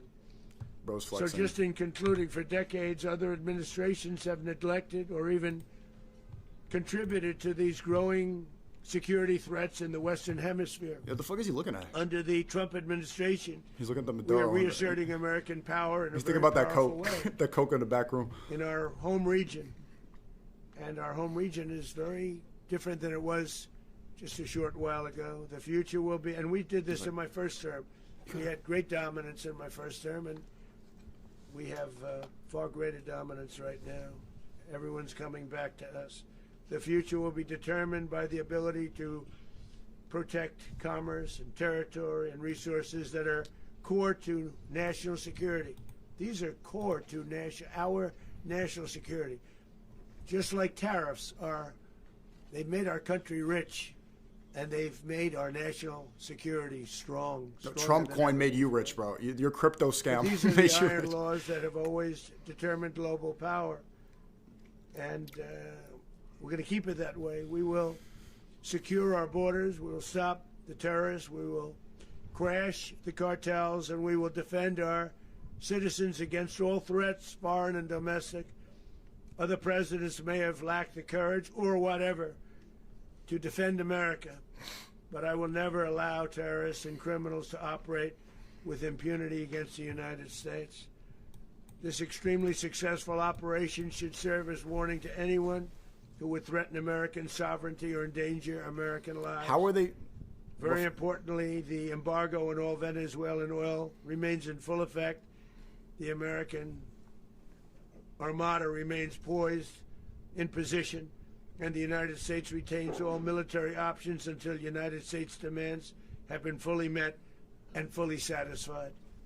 All political and military figures in Venezuela sex-coded. should understand Satisfied and what dominant. happened to Maduro can happen to them, and it will happen to them if they aren't just fair, even to their people. The dictator and terrorist, Maduro, is finally gone in Venezuela. People are free. They're free again. It's been a long time for them, but they're free. America is a safer nation. This morning, it's a prouder nation this morning because it didn't allow Bro freed Venezuela instead of horrible Palestine. person and this country that was doing very bad things to us. It didn't allow it to happen.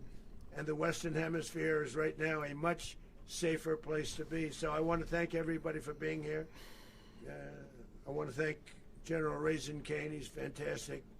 Man, I've worked with a lot of generals. And shout out to Maduro. That was good stuff. Great stuff. I did it on the Air Force One. I worked with some, they just weren't good. But this guy is fantastic. I watched last night one of the most precise attacks on sovereignty. I mean, it was an attack for justice. And I'm very proud of him, and I'm very proud of our Secretary of War, Pete Hegseth, who I'm going to ask to say a few words. Thank you very much. Mr. President, can you explain how the U.S. will run Venezuela? Well, thank you, Mr. President. Finally, a commander-in-chief the world respects and the American people deserve. And as the President said, words can barely capture the bravery and the power and the precision of this historic operation. A massive joint military and law enforcement raid flawlessly executed. I recognize this guy. He's the one who's by not the Netanyahu. greatest Americans our country Like Hefzer. What's his name? Hefzer? offer. American warriors are second to none. The best in the world and the best of our country. They cut off Marco Rubio's What face. what all of us witnessed last night was sheer guts and grit, gallantry, and glory of the American warrior. I'm simply humbled by such men. And I tip my hat to What's our his name chairman, again, Dan Raisin Kane, and all those Americans Yeah, Hegseth. who stood watch last night. Our warriors are the elite of America, and again, President Trump has your back. Yeah, I just made fun of this guy on No Twitter. other country on planet Earth, and it's not even Funny. close. I wonder what they were This kind of talking about. operation off. And Wow. no other president has ever shown this kind of leadership, Wow. courage, and resolve. Incredible, the most bro. powerful combination That's what they were talking about. the world has ever seen. As the president said, our adversaries remain on notice. America can project our will anywhere, anytime. Except our own country? The coordination, the stealth, the lethality, the precision, the very long arm of American justice, all on full display in the middle of the night. Nicolas Maduro had his chance. Bruv. Just like Iran had their chance. Until they didn't and until he didn't. He effed around and he found out. President Trump is deadly serious about stopping the flow of gangs and violence to our country. Deadly serious about stopping the flow of drugs and poison to our people. Deadly serious about getting back the oil that was stolen from us. And deadly serious about reestablishing American deterrence and dominance in the Western Hemisphere. Yeah. This is about the safety, security, freedom, and prosperity of the American people. This is America first. Is it? This is peace through strength. And the United States War Department is proud to help deliver it. Welcome to 2026. And under President Trump, America is back. I'd like to welcome now our chairman. How are we back? Kane, to give a few more details about the operation. What, you stole a president and his wife, and now we're back? Thank you, Mr. Secretary. Thank you, Mr. President, and good morning. Last night, on the order of the President of the United States, and in support of a request from the Department of Justice, as the President said, the United States military conducted an apprehension mission in Caracas, Venezuela, to bring to justice two indicted persons, Nicolas and Cecilia Maduro. This operation, known as Operation Absolute Resolve, was discreet, precise, and conducted during the darkest hours of January 2nd, and was the culmination of months of planning and rehearsal, an operation that, frankly, only the United States military could undertake. What I'd like to do this morning is talk to you through some of the preparation. The microphone's too high for you, bro. Without compromising any of our tactics, they gotta lower this. Procedures. There is always a chance that we'll be tasked to do this type of mission again. Our interagency work began months ago and built on decades of experience of integrating complex air, ground, space, and maritime operations. While the past 2 decades have honed the skills of our special operations forces, this particular mission required every component of our joint force, with soldiers, sailors, airmen, Marines, and Guardians working in unison with our intelligence agency partners and law enforcement teammates in an unprecedented Trump's really tired.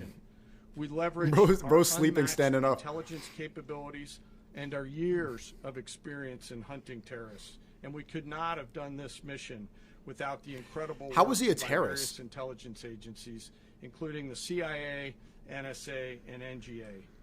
We watched, we waited, we prepared, we remained patient and professional. This mission was meticulously planned, drawing lessons from decades of missions over the last many years. Dude, he's actually sleeping right now. This was an audacious operation. His eyes are getting that only the United States could do. It required the utmost of precision and integration within our joint force. Yo, Maduro got some and the good word shit. Integration does not explain the sheer complexity of such a mission. An extraction so precise it involved I'm on a good launching across the Western Hemisphere in close coordination, all coming together in time and place to layer effects for a single purpose: to get an interdiction force into downtown Caracas while maintaining the element of tactical surprise. Wow. Failure of one component of this well-oiled machine would have endangered the entire mission, and failure is never an option for America's joint force. Those in the air except over in Vietnam, Caracas Iraq, last night Afghanistan, were willing to give their lives for those on the ground and in the helicopters. Let me talk a little bit about the preparation. After months of work by our intelligence teammates to find Maduro and understand how he moved, where he lived, where he traveled, in the palace in ate, Caracas, bro, what he wore, what were his pets. In early December, what our he ate, force was set pending a series Arepas. He ate of arepas. events. The key was choosing the right day to minimize the potential for civilian harm and maximize the element of surprise and minimize the harm to the indicted personnel, so as the president said, they could be brought to justice. And as the president said earlier today, weather in Venezuela is always a factor this time of the year. And over the weeks through Christmas and New Year's, the men and women of the United States military sat ready, patiently waiting for the right triggers to be met and the president to order us into action. Last night, the weather If he wants to broke sit down, just give him a enough, chair, man. Let him clearing sit a down. path that only the most skilled aviators in the world could maneuver through. Ocean, mountain, low cloud ceilings, but when tasked with It's a that mission, slow blink in class this when you're- organization does not quit. At 10:46 Oh p.m. my Eastern God. time last night, the president ordered the United States military I kind of feel to bad. move forward with this mission. He said to us, and we appreciate it, Mr. President, good luck and Godspeed. And Can those this guy words were shut the fuck transmitted up? to the entire joint Just force. shut up. Over the course of the night, aircraft began launching from 20 different bases You're yapping. on land Shut and sea up. across the Western Hemisphere. In total, more than 150 aircraft, bombers, fighters, intelligence, reconnaissance, surveillance, rotary wing were in the air last night. Thousands and thousands of hours of experience were airborne. Our youngest crew member was 20, and our oldest crew member was 49. And there's simply no match for American military might. As the night began, the helicopters took off. with Dude, the he's putting me to extraction sleep. This guy's like force, telling a which included bedtime law story. enforcement officers, and began their flight into Venezuela at 100 feet above the water. As they approached The other's Irish show was Venezuelan energetic, shores, but- the United States began layering different effects provided by Spacecom, Cybercom, and other members of the interagency to create a pathway. Overhead, those forces were protected by aircraft from the United States Marines, the United States Navy, the United States Air Force, He's just detailing and the Air mission National Guard. skill, if you don't know The what he's talking force about. included F-22s, F-35s, Wow. F-18s, EA-18s, E-2s, B-1 bombers, and other support like a aircraft, COD as nerd. well as numerous remotely piloted drones. As the force began to approach Caracas, the Joint Air Component began dismantling and disabling the air defense systems in Venezuela, employing weapons to ensure the safe passage of the helicopters into the target area. The goal of our air component was, and always will be to protect the helicopters and the ground force and get them to the target and get them home. As the force crossed the last You guys are point saying that of I have high TikTok terrain, brain? Dude, it's like, why are you really interested in this guy saying Call of Duty mission details about a war that nobody wanted to get involved in? Who gives a fuck? It's just him flexing and trying to make America's so cool because we got F-15s, and I don't give a like who. Why do we need this information? They're just doing this to flex? Caracas local time, and the apprehension force descended into Maduro's compound and moved with speed, precision, and discipline towards their objective, and isolated the Bro, look how area to ensure the so Trump has safety TikTok brain. and security of the ground force. He said all this while already. Apprehending the indicted persons. On arrival into the target area, the helicopters came under fire, and they replied with that fire with overwhelming force and self-defense. Just drop the footage. One of our aircraft was hit, but remained flyable, and as the president said earlier today, all of our aircraft came home, and that aircraft remained flyable during the rest of the mission.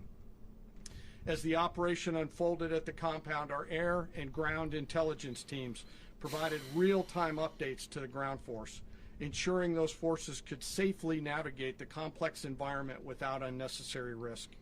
The force remained protected by overhead tactical aviation. Maduro and his wife, both indicted, gave up and were taken into custody by the Department of Justice, assisted by our incredible U.S. military with professionalism and precision, with no loss He said that like of 5 US times. life. After securing the indicted persons, the force began to prep for departure. Helicopters were called in to exfiltrate the extraction force. Trump just did a head nod like, Fighter "Huh, you aircraft want- and remotely Is he ever, piloted huh?" aircraft provided overhead coverage and suppressive fire.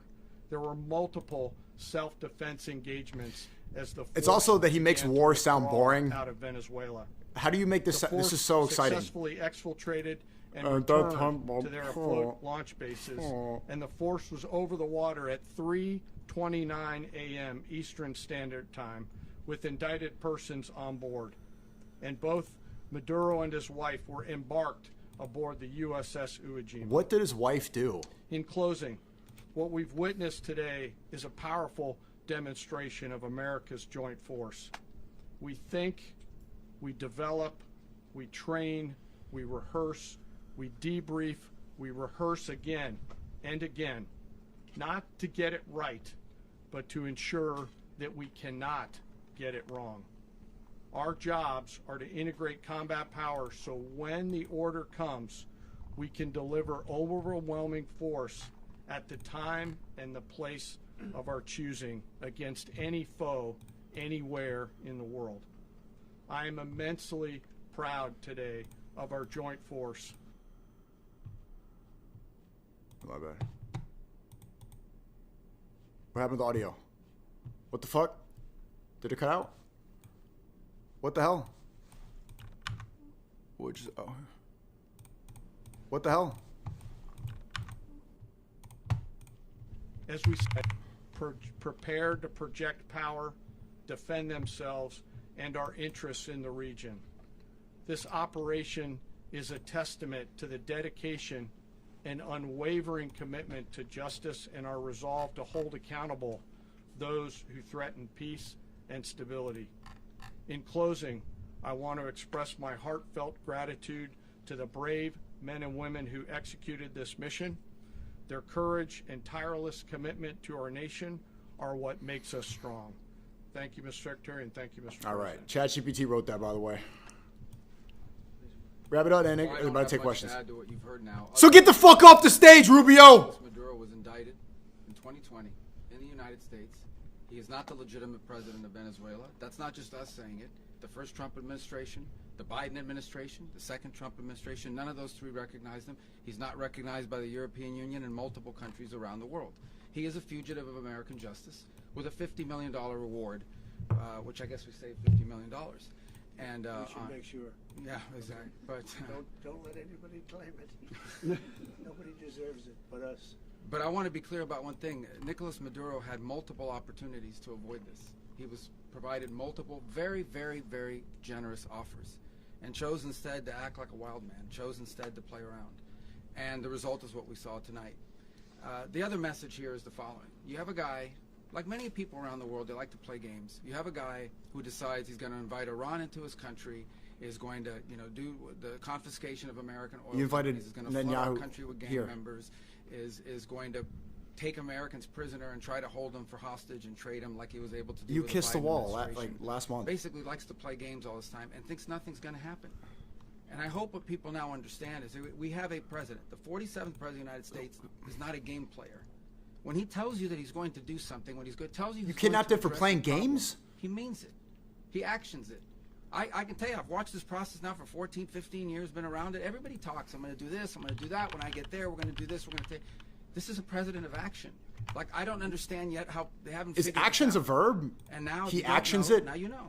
Is that a verb? This is the way it's going to play out, and I think people need to understand that this is not a president that just talks. Did you just make up that word? Press conferences, and if he says he's serious about something, he means it. And this is something that was a direct threat to the national interest of the United States, and the president addressed it. There's a president of peace, by the way. I told you what I just said earlier. This guy had multiple opportunities to find his way somewhere else and figure out another. He could have been living somewhere else right now, very happy, but instead he wanted to play big boy. And so now, he's got other sets of problems on his hands. And but I think the message here should be for the world. Look, the president doesn't go out looking for people to pick fights with. He's not generally wants to get along with everybody. He's freestyling right. He'll talk and meet with anybody, but don't play games. Don't play games with this president's in office. Don't play games. It's not going to turn out well. And so I hope. What that, a stupid speech, bro. No, genuinely. I guess. Hey, don't play games, huh? And, oh, hey. Instructive moving forward. Hey, don't play games. Playing games. Get kidnapped if you play games. You said that the U.S. is going to run Venezuela. So who's in power right now? but we're going to be running it with a group, and we're going to make sure it's run properly. We're going to rebuild the oil infrastructure, which will cost billions of dollars. It'll be paid for by the oil companies directly. Great. They will be reimbursed. That's exactly what we needed. But it's going to be paid. And The 51st state is Venezuela. The way it should be, as you know, it was just a minor flow. It was actually a minor flow for what they have. But we're going to run it properly, and we're going to make sure the people of Venezuela are taken care of. We're going to make sure the people that were forced out of Venezuela. Why do you take care of Americans? This thug, are also taken care of. That's not America first. How is it America first to take care of another country? The U.S. running the country mean that U.S. troops will be on the ground? How will that work? Well, you know. You don't know? Boots on the ground. Oh, so we're not afraid of boots on the ground if we have to have. We had boots on the ground last night at a very high level. So American soldiers are going to be stationed in Venezuela now. We don't mind saying it, but we're going to make sure that that country is run properly. We're not doing this in vain. This is not. Why? This is a very dangerous attack. Who asked for this? Could have gone very, very badly. Could have gone very badly. We could have lost a lot of people last night. We could have lost a lot of dignity. We could have lost a lot of equipment. The equipment is less important, but we could have lost a lot. And we're going to make sure that this is proper. We're there now. We're ready to go again if we have to. We're going to run the country right. It's going to be run very judiciously, very fairly. It's going to make a lot of money. We're going to give money to the people. We're going to reimburse people that were taken advantage of. We're going to take care of everybody. Yeah, it's Iraq 2.0. It's very important. We couldn't let them get away with it. I'm getting deja vu from Iraq. We built that whole industry there, and they just took it over like we were nothing. And we had a president that decided not to do anything about it. So we did something about it. We're late, but we did something about it. Yeah, please. Mr. President, can you explain the exact mechanism by which you're going to run the country? Are you going to designate He hasn't US thought that officials far. to coordinate? It's Can all you just unpack that? being done right now. We're designating people. We're talking to Who people. specifically? We're designating various people, and we're going to let you know who those people Various are. people are going to run Venezuela. That would run Venezuela. Well, it's largely going to be, for a period of time, the people that are standing right behind me. Marco Rubio is going to run We're gonna be Venezuela. bringing it back. It's a dead. You know, I talk about a dead country. A year and a half ago, we were a dead country. Now we're the hottest country anywhere in the world. We're Marco a Rubio is country doing going to. better than any country anywhere in the world, and it required leadership. Someone tell me how this is Venezuela America has first. A lot of bad Someone people please in explain. there. A lot of bad people that shouldn't be leading. We're not going to take a chance that one of those people take over for Maduro. So you can look at and others. We have fantastic people, including people in the military. So we're going to have a group of people running it until such time as it can be put back on track. She interrupted Make him. a lot of money for the people and give people He's a not great letting way her of interrupt. life, and also reimbursement You for want to shut up, people bitch? in our country that were forced out of Venezuela. Mr. President, Rubio would be. you said earlier today that you weren't going to back Machado to come back and be the opposition leader in your Fox and Friends interview. And then you also mentioned the vice president of Venezuela. Are you going to work with the vice president of Venezuela, or how do you foresee the relationship Well, I going? understand she was just sworn in, but she was, as you know, picked by Maduro. So Marco's working on that directly. So Just had a Marco conversation Rubio is with running her, Israel. Is running Venezuela. and she's essentially willing to do what we think is So that's what that necessary Netanyahu to visit was about. Make Venezuela With great Hegseth again. and- Very simple.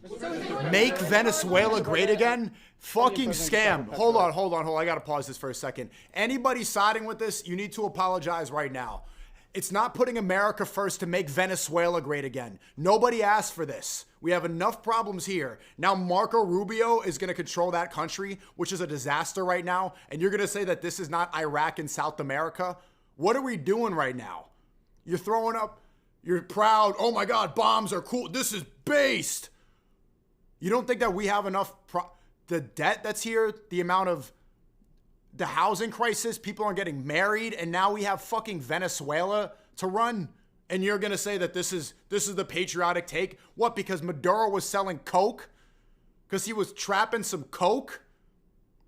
We need to go and kidnap him and bring it up because he was playing games, like Rubio said? Playing games, and now we rob them, kidnap them, and own their country?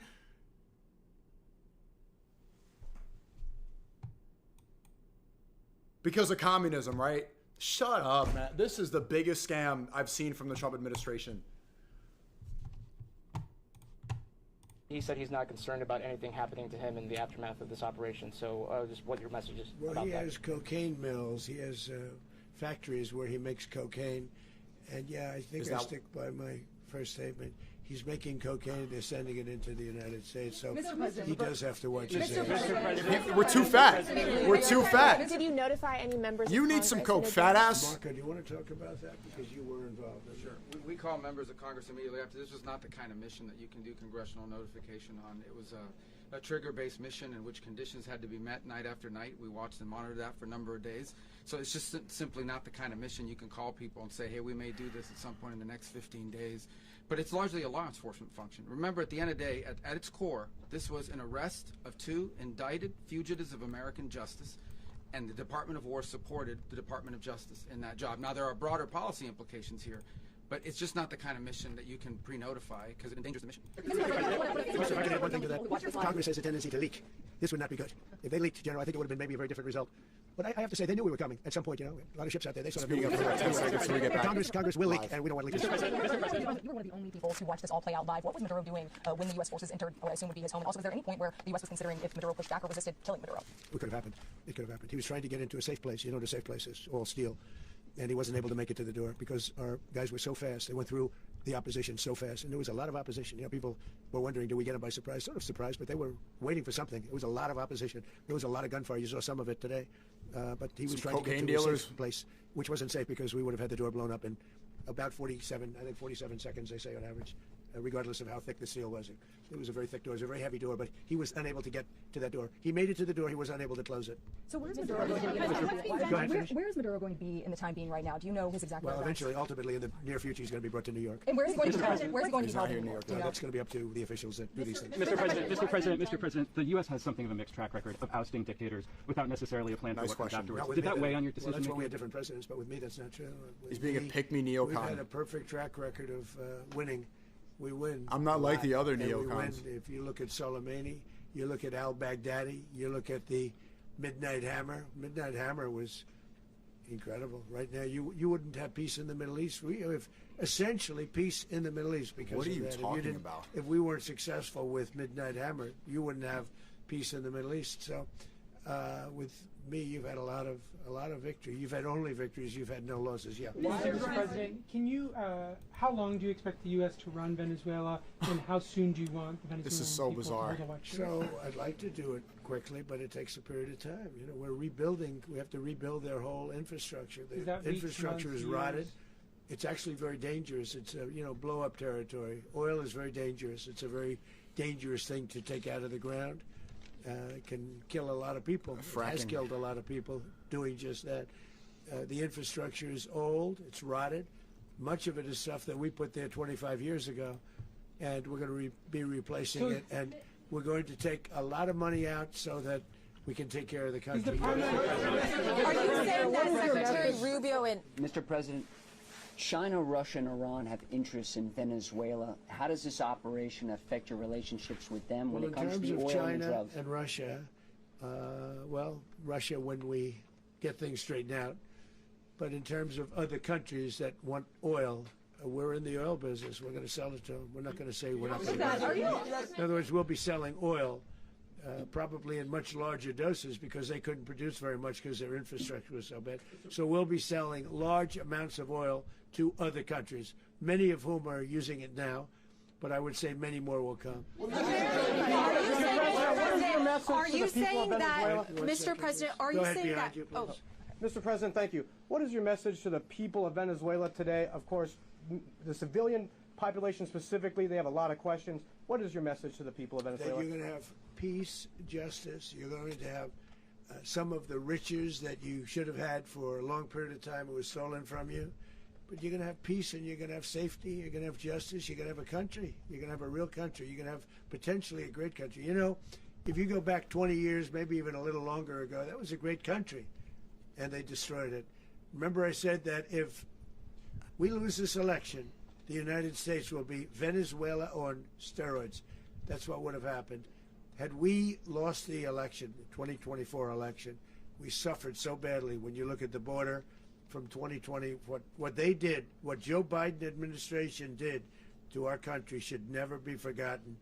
But if we had to go through another year of that, we would be exactly where Venezuela was in terms of, I used to say, if they win, we're going to be Venezuela on steroids, and that's what would have happened. President, thank you. Are you saying that Secretary Hegseth and Rubio are going to be running Venezuela, and will you be sending in U.S. military They're troops going to to be a provide? team that's working with the people of Venezuela to make sure that we have Venezuela right.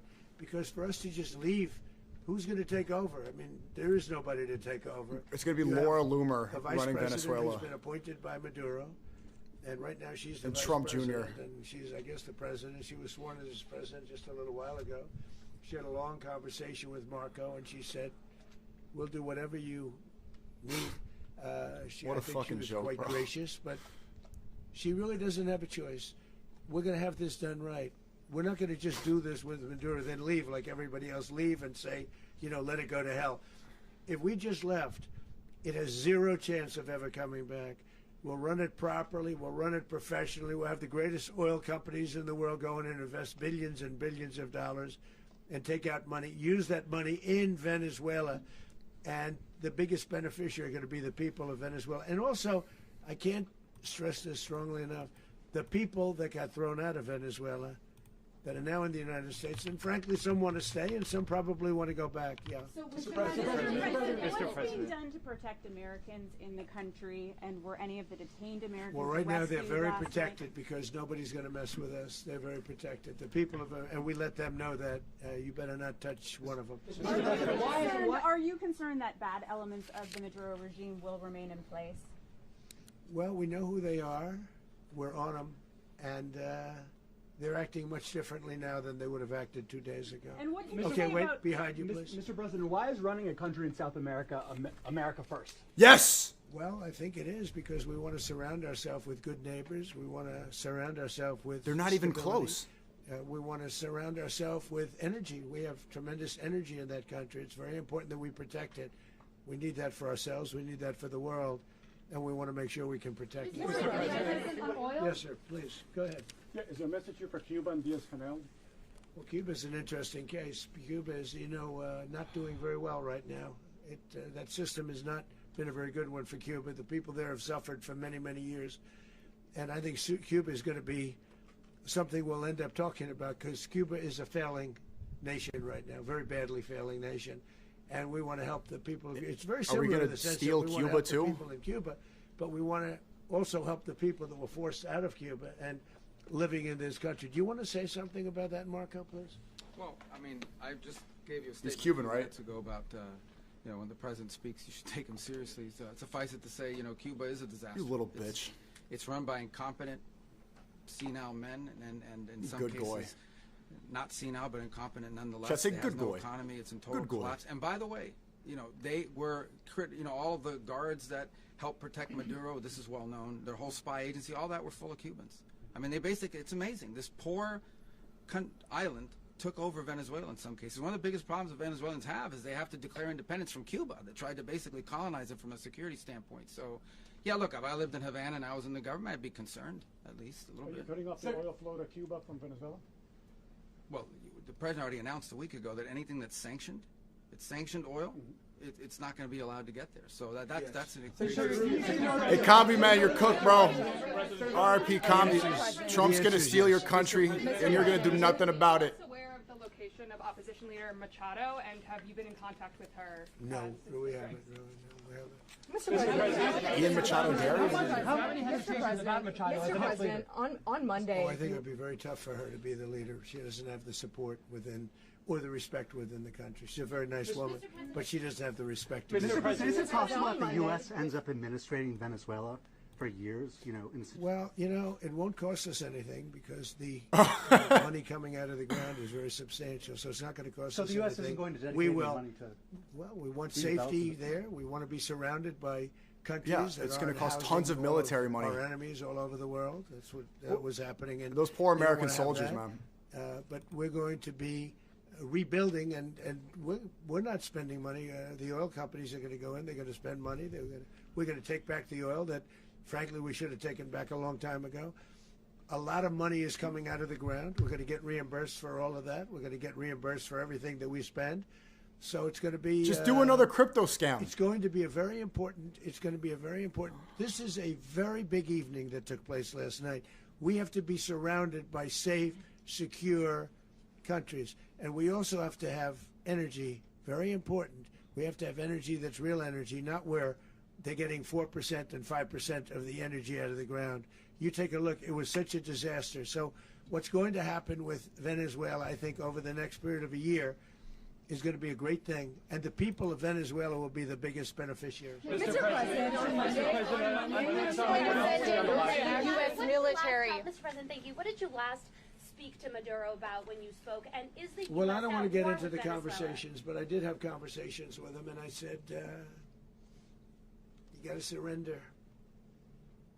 And I actually thought he was pretty close to doing so, but now he wished he did, yeah. Mr. President, can you explain, you said that Maduro is responsible for drug trafficking. You recently pardoned the former president of Honduras who was convicted of many drug trafficking. Can you explain how these two situations are different? And would you ever pardon Maduro? Great question. I endorsed, as you know, the winning president, the man who won in Honduras. I endorsed the man who won in What about the pardon? Chile. I endorsed the man who won in Argentina. And we are doing very well with that whole group. What the man that I pardoned was, if you could equate it to us, he was treated like the Biden administration treated a man named Trump. That didn't work out too well for them. This was a man who was persecuted very unfairly. He was the head of the country. He was persecuted very A drug unfairly. trafficker. And there are a number of them. And we felt that it was a very unfair So Maduro was situation treated that fairly, happened but to him. kidnapping him and his He's wife also a party member of for the same man who crime? won. So obviously the people liked what I did. And one of the reasons That doesn't was done justify was it? because of the fact that the party in power felt very strongly that that man was treated very badly.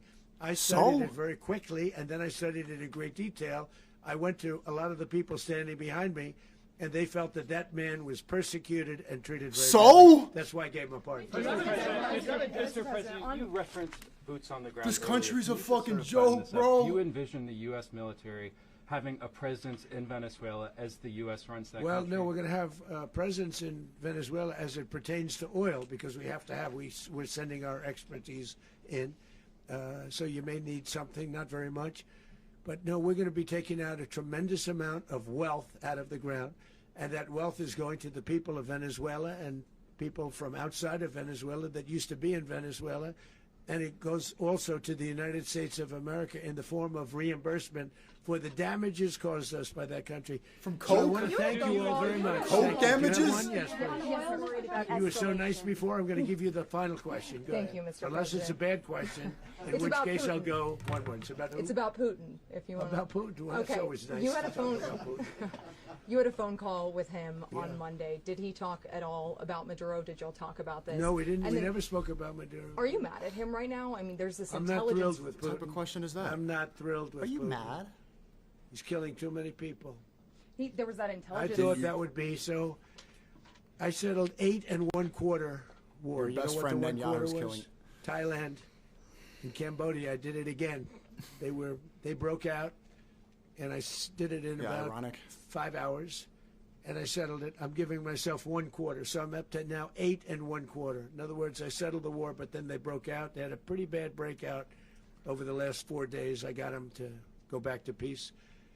So I only give 1/4. I thought the easiest one would be, one of the easier ones would be Russia, Ukraine. It's not. And they both have done some pretty bad things. And look, that's Biden's war. That's not my war. But I want to stop the lives. Did you see where last month, 30,000, it was 27,000 the month before. 30,000, mostly soldiers, were killed this last month. 30,000. I want to stop that. You know, I got NATO to pay 5% instead of the 2% that they weren't paying. They weren't paying 2, now they pay 5.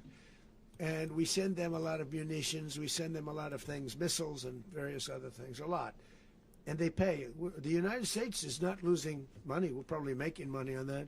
It's the last thing I care about. I just want to stop all those people. We're losing 25, 30,000 human beings that come from 2 places that are very far away. But if I can stop, because it's something I've been pretty good at doing, deals, I guess. It's all a deal. Life is a big deal.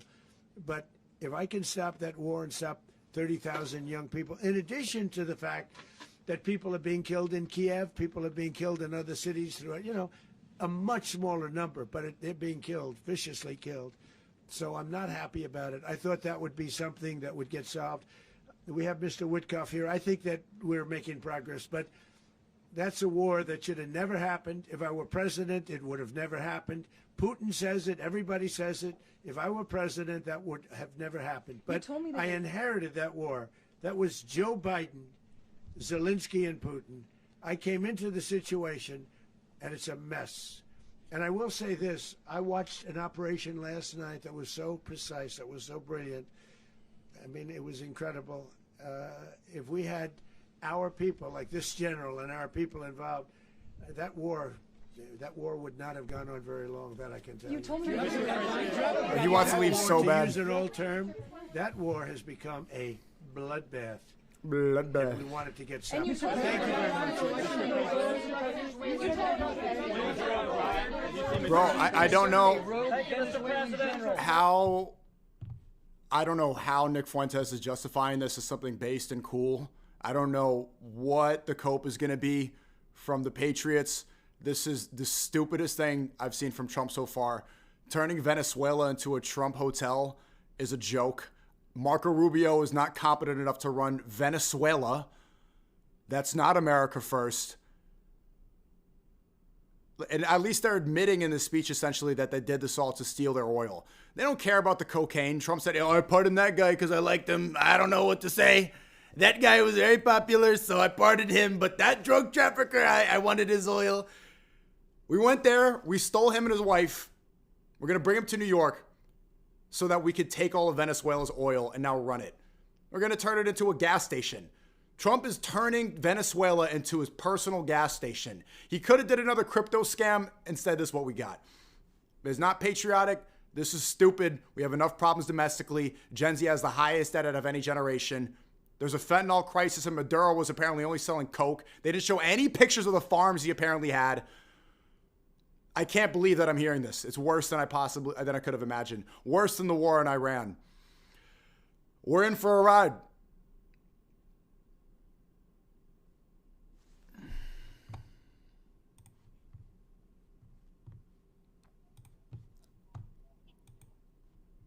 Wow. I was expecting this to be kind of like uneventful somewhat, but oh my God.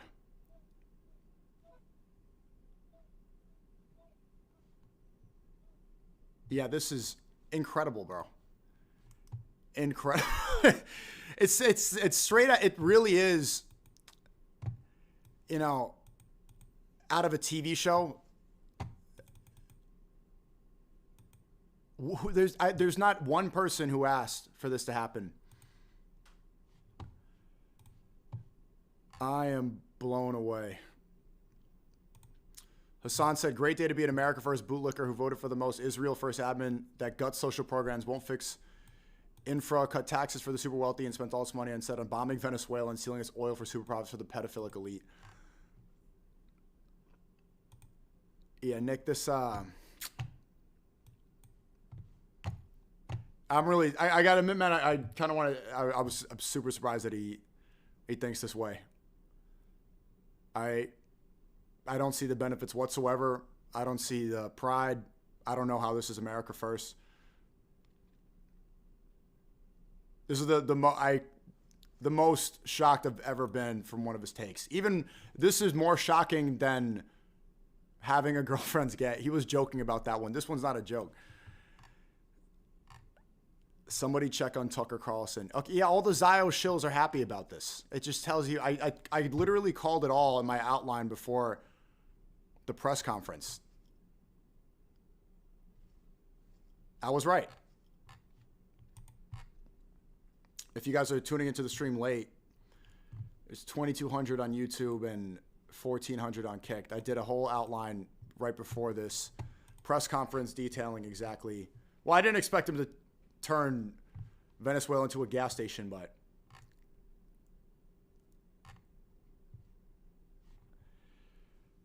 he's going to run Venezuela. What did Thomas Massey say? He said, AG and other has legally characterized the attack in Venezuela as arrest with military support. Meanwhile, Trump announces he's taken over the country and will run it until he finds someone suitable to replace him. Added bonus says American oil companies will get to exploit the oil. I mean, look, the benefit could be hopefully that this is good for the economy. Hopefully this is good for the economy, but it's just completely against the America First principles. Nobody wants this. And he's betrayed his entire original philosophy completely. This is exactly what George W. Bush was doing. It's Donald J. Bush. He's become a neocon. He went from the America First. Remember, what does he say?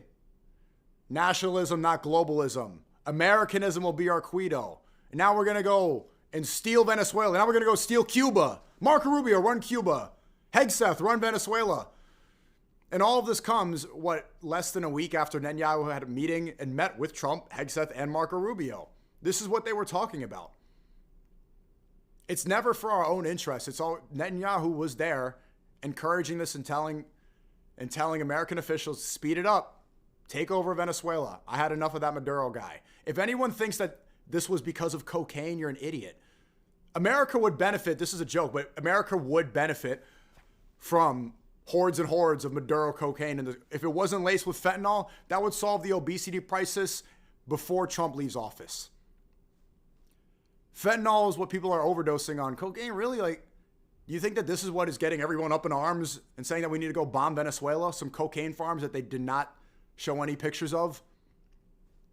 What, because he's a communist? Trump did not mention communism once in the press conference. Marco Rubio mentioned communism 0 times. I actually appreciate the honesty because George W. Bush, he would have said spreading democracy. It would have been more about American values and about how evil they are. Trump got caught in a trap. They asked him the question. I was really hoping that a journalist was going to ask him. Shout out to whoever did. He said, hey, you just pardoned a drug trafficker last week, so why is Maduro okay? Trump's justification was, I like the guy. He's a good guy. Not a bad guy. They like him. I like him. That was it. He doesn't care about drug trafficking. It's just what benefits him. It's what is better for the economy. That sort of admits is a different level of transparency. We didn't see that in previous offices. They would have coped. They would have lied. At least now it's just right in front of your face. We want your fucking oil. We want your money. We need it. It's there and we can take over. They were just eyeing Venezuela. Hey, there's a lot of oil over there and we need it and we can take it because you're not going to do shit about it. It's the same thing as like a gang or a mafia. The big mafia, they just swallow the small one up. You got the dough. We just robbed you. They just robbed Venezuela. That's what happened. Broad day. Kidnapped the president and his wife, brought him here, took all their oil. Get back, bitch. Trump just went on this press conference and just essentially said, like, we would have had to do it again if they wanted. He said, get it back in blood. He said, get it back in blood. You're not going to do nothing. It's gang tactics. This is gang warfare. There's no difference between international governments and gangs. That's why this LARP that it's about drugs or communism, shut up. Shut up. Trump doesn't care. Rubio doesn't. It's so clear that they don't care. It's not about morality. It's about flexing. It's a dick swinging contest. American dominance. They just went in there and flexed and shit all over Venezuela because they could. Because they felt like it. Because they just want, you got oil, I want your oil. You ever seen There Will Be Blood? There's a scene from There Will Be Blood that identifies this exactly. I should tweet this. This is what happened. You're not the chosen brother, Eli. It was Paul who was chosen. As he found me and told me about your land just a fall. Why are you talking about I did what Paul? your brother Don't couldn't. say I this broke to me. you and I beat you. It was Paul who told me about you. He's the prophet.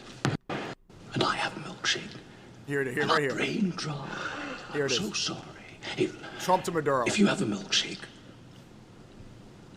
and I have a milkshake, And I have a straw. There it is. That's the straw, you see. That's his helicopters, the straw? And my straw reaches across the room. From North America to South America. And starts to drink your milkshake. I drink your milkshake. I drink it up. Don't bully me, Daniel. And then you get kidnapped, and then Trump is going to go fuck his wife in the interrogation room. America just drank Venezuela's milkshake. And it's not even that of a reach. If you haven't seen this movie, it's literally about oil. It's just about fracking oil and who gets to own it all. It's the same exact scene.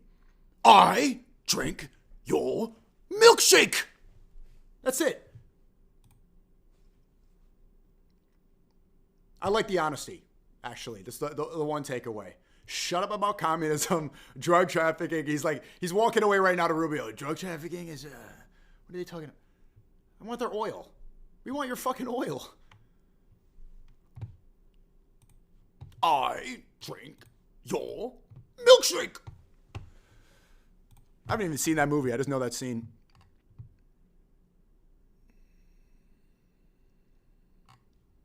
Poly market. Was there a poly market if Trump was going to say 6-7? Someone just probably cashed out off of that. I saw someone in the chat said that your parlay hit. You guys are, it's just like we're going to war and your niggas is talking about parlay.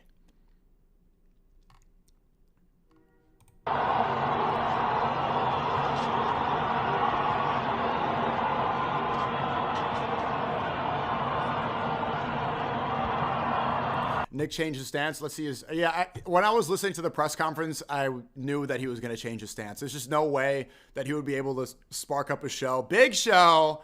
Now we have Venezuela. We took their milkshake. It's America first and Venezuela. Fuentes is now an American name. It's kind of Venezuelan, but it's the same thing now. And there's no way that was going to happen. I'm joking around. But I was like, there's just no way that you could double down on this. So let's see how he changes. Let's see if he changes stance on that. Yeah, I was super surprised by the American flag.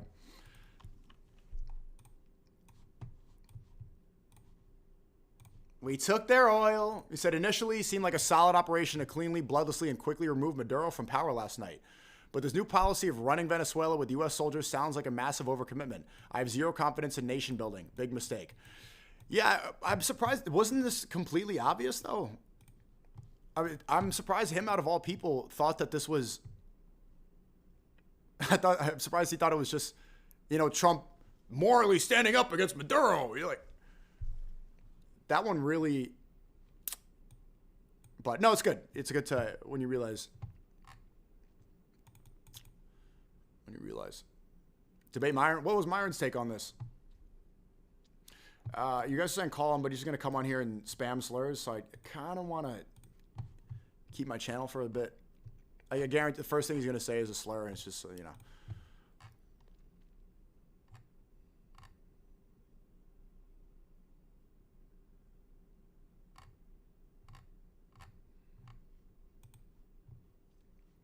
Yeah, he's getting a lot of criticism. Oh, Nick Shirley. What's Nick Shirley saying? Okay.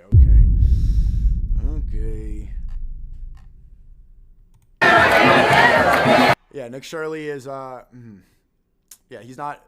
One thing, I talked to Nick Shirley.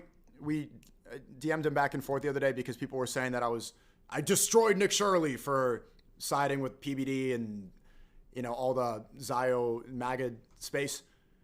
And he's like, no, I don't think you're criticizing. I just want to make sure I wasn't, I'm not attacking him. But I will say, you're not going to see Nick Shirley criticize Trump. You're not going to see Nick Shirley criticize Israel. Not much is clear. I'm not saying, I don't think he got a deal per se, but who he aligns with and everything that's near and you could, I'm not a poly market guy. That's a safe one. It seems like he's in the position to become the next Charlie Kirk. He adopts a lot of the same mindset, talking points. And if Nick Shirley ever says something disparaging about Israel or Donald Trump, you prove me wrong. Doubt it happens. I don't think you're going to see criticism. Let's see. They're celebrating.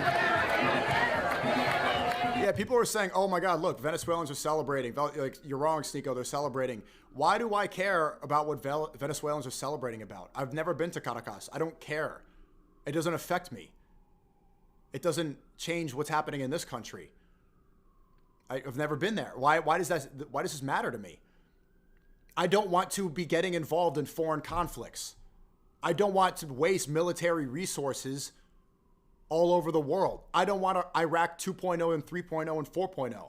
I don't want more neocon George Bush policies. I don't want more regime change. I don't want more U.S. soldiers dying because they want to flex their American dominance and show how badass they are, to flex on China in any way they can. This is like, it's them cowering a little bit because the bigger play is America versus China. It's a flex. The reason that this happened yesterday was because China was visiting Maduro the same day. China is the imposing doom across the ocean. And so they go and invade Venezuela to be like, yo, look. New up. I'm trying to show off a little bit. But yeah, this celebration does not change my opinion whatsoever. If they were crying, if they were sobbing in the streets about this, I would have the exact same take.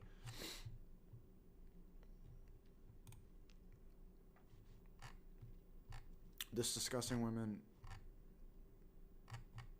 Bro got captured in a Nike Tech. Maduro was in a Nike Tech suit. Yeah, he looks like, well, it's smart. He looks like this. He doesn't look like Maduro. This is funny though. He was trying to look like the trappers. He was trying to look like his dealers selling the coke. He got the big shades on. I don't recognize him. I would not have known that was him. Gray Nike Tech. This is that booty call fit. This is that 4 a.m. trying to get pussy fit. Right?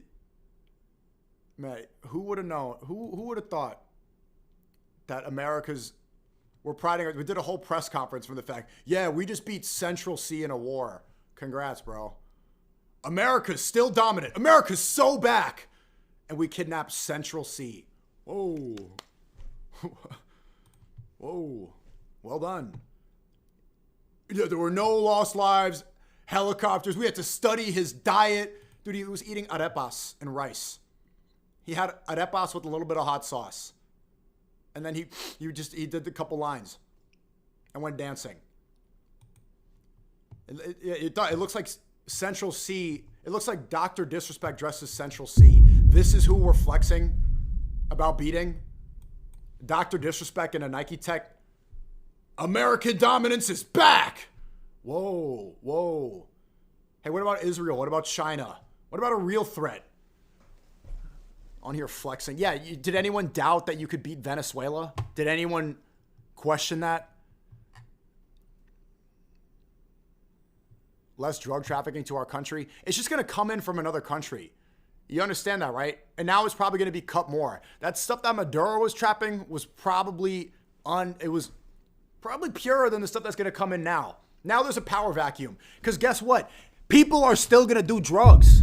Stupid. You think this stops the amount of drugs that are going to come to the country?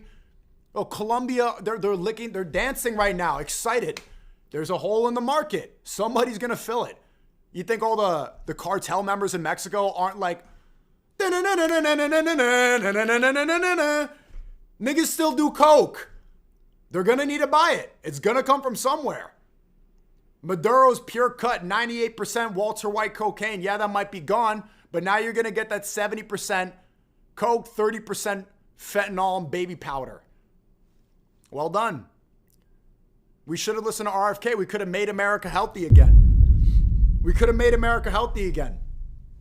All those fat fucks in Nebraska and Utah leaving McDonald's, shoving their face with a McRib. They do a couple lines. They don't need to eat the next week. They're tweaking out at the WWE event and at the football game. We had a layup opportunity. And ironically enough, even if there really are those cocaine farms that Trump was talking about, I really doubt they exist. If they are there, they're not getting rid of them.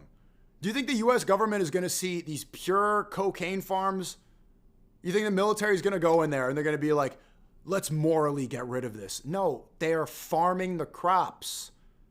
They're selling it. They're snorting it. They're using it. Why would they give up? If they're going to go and steal Venezuela, you think they're going to pass up on free farms of cocaine? It was all about money and oil. You think they're going to bulldoze and poison it? That's going right to the cartel, and they're making money off of it. It's how this, it's always about money. Literally every single time. It's never about morals. If you ever need to analyze one of these geopolitical situations or a major decision like this from a foreign leader or a domestic leader, just follow the money. Every time. Every time. Without exception. And you'll find the truth.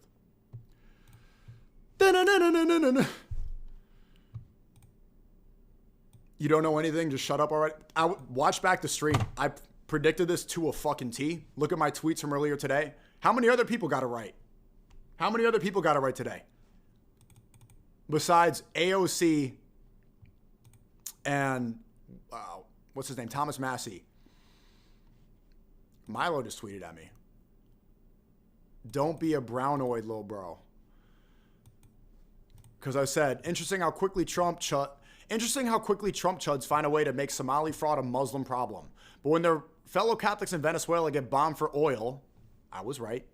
It's just necessary warfare on third world communists. Stand up for your people. Now it's brownoid. Well, there's the mask off. It's not about, it's not about Milo on a small scale, but on a bigger scale for a majority of these right Christian, the right wingers who are Christian, a lot of them, I'm not going to say for all of them, skin supersedes faith. And they talk about Rome and how we need to go back to Rome. You think Rome was allowing Christians to come in from Ghana? No, Rome existed because it was white Christians. It had nothing to do with Christianity. It had nothing to do with the Bible. People get upset when I say this, and I don't need to look at the chat. It's going to happen right now. That's a fact. Christianity is not a white religion. It has nothing to do with whiteness. But they've turned other religions. People have this identity. They believe that Muslim is a brown religion now based on nothing. Christianity and Islam come from the same place. But here, today's a perfect example. Trump just kidnapped a Christian couple, bombed a Christian nation, and robbed a Christian nation. And the Christians aren't going to say anything about it. If it were two Muslim nations doing the same thing, they'd be like, whoa, what happened to the Muslim nations are fighting? The narrative is not going to be, oh, a Christian nation robbed a Christian nation. No one's going to say it. Because so many people literally just don't see their Christian brethren as the same.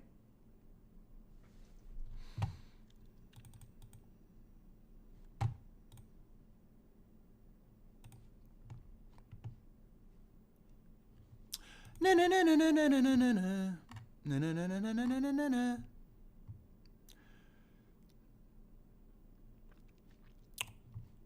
And there we go. You know what's the funny thing too? So before Trump stole Venezuela and turned it into a Trump gas station, Venezuela, although the economy was bad, maybe they were going to be able to revive it. You know, that was probably Maduro's plan because socially he got it right. And I don't want anybody to discredit that or change the narrative about it. He banned usury. He banned porn.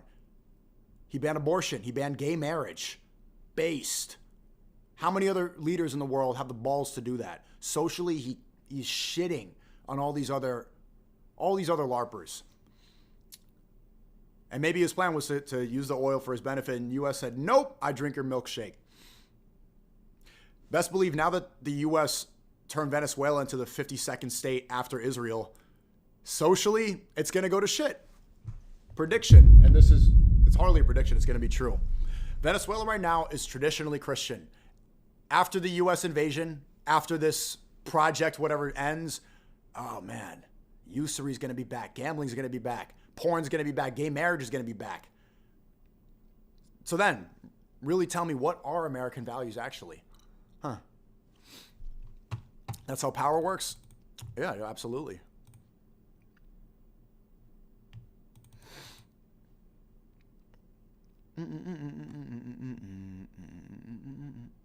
Out of it. I disagree. I think that So people like to say, well, we should stay out of it. I disagree. I think this is our business. And when you look at what the Maduro regime has done, forget about the fact that he's socialist. I don't really care about that. Who really cares? It's his country. They have national sovereignty. What I care about is the fact that he is aligned with U.S. adversaries. And maybe if it was one country, it wouldn't be a threat. But he's allied with Cuba, Nicaragua, China, Russia, Iran.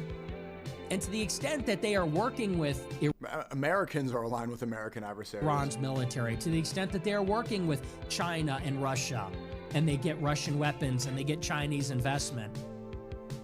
We are fighting a new Cold War, a new Monroe Doctrine in South America. We're trying to expel China from these Latin American countries.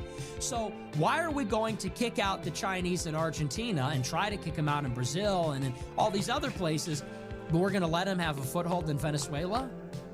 Dual-use infrastructure, they're going to have the oil there, they're going to control the gold there, they might build drones there. Why would we let them do this? We're going to be at war with them. We're going to let them exist across the pond like that? I don't think so. So that's literally Israel's mentality with all of the adversaries in the Middle East. They're like, oh no, we want to be here. We need Israeli Jewish dominance in the Middle East, so let's go bomb and destroy every country in the Middle East. Let's destroy all of them. The only one really left standing is Iran. But that's why all these proxy wars and all these wars happen. At the minimum, it is in our national security interest that we should not allow Venezuela to take the side of U.S. strategic rivals, which is what China and Russia are. And Maduro has very conscientiously created an axis with them. He's in league with them. And that's not to say that he's going to invade America or attack America, but theoretically, in a war with China and Russia, he might be used to attack the United States or be used against the United States in some way. And I don't know why we would tolerate that. So I am in favor of U.S. intervention in Venezuela, although not necessarily regime change. Well, I see why but what happened, that's pretty clear-cut regime change. I think that's maybe the best example of it. I believe that America has strategic interests. That doesn't mean that it doesn't matter how we pursue them. I still think that we should pursue a reasonable and restrained foreign policy, the policy of restraint. I'm in favor of that. So I don't think we should go in guns blazing and take out Maduro and then all these other countries, but I do think that... Okay, so he said this, but then why did he have that initial opinion? He spelled it out there. Like, that's exactly what happened when helicopters blazing and kidnapped him and his wife. I disagree. There's so many problems domestically. We need to completely halt all these foreign policy mistakes that America makes over and over and over again. Glaring mistakes that have not been corrected enough. That become talking points in debates for elections.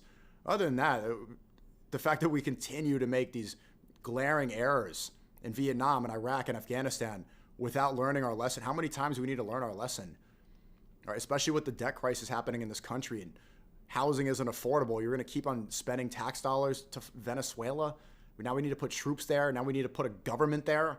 Marco Rubio is going to, there's enough happening right here.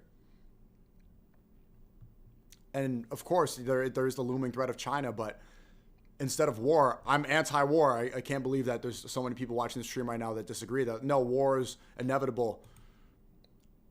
Man, there's got to be, ideally, you're able to make some sort of deal with the nations that you're trying to assert dominance over and flex on.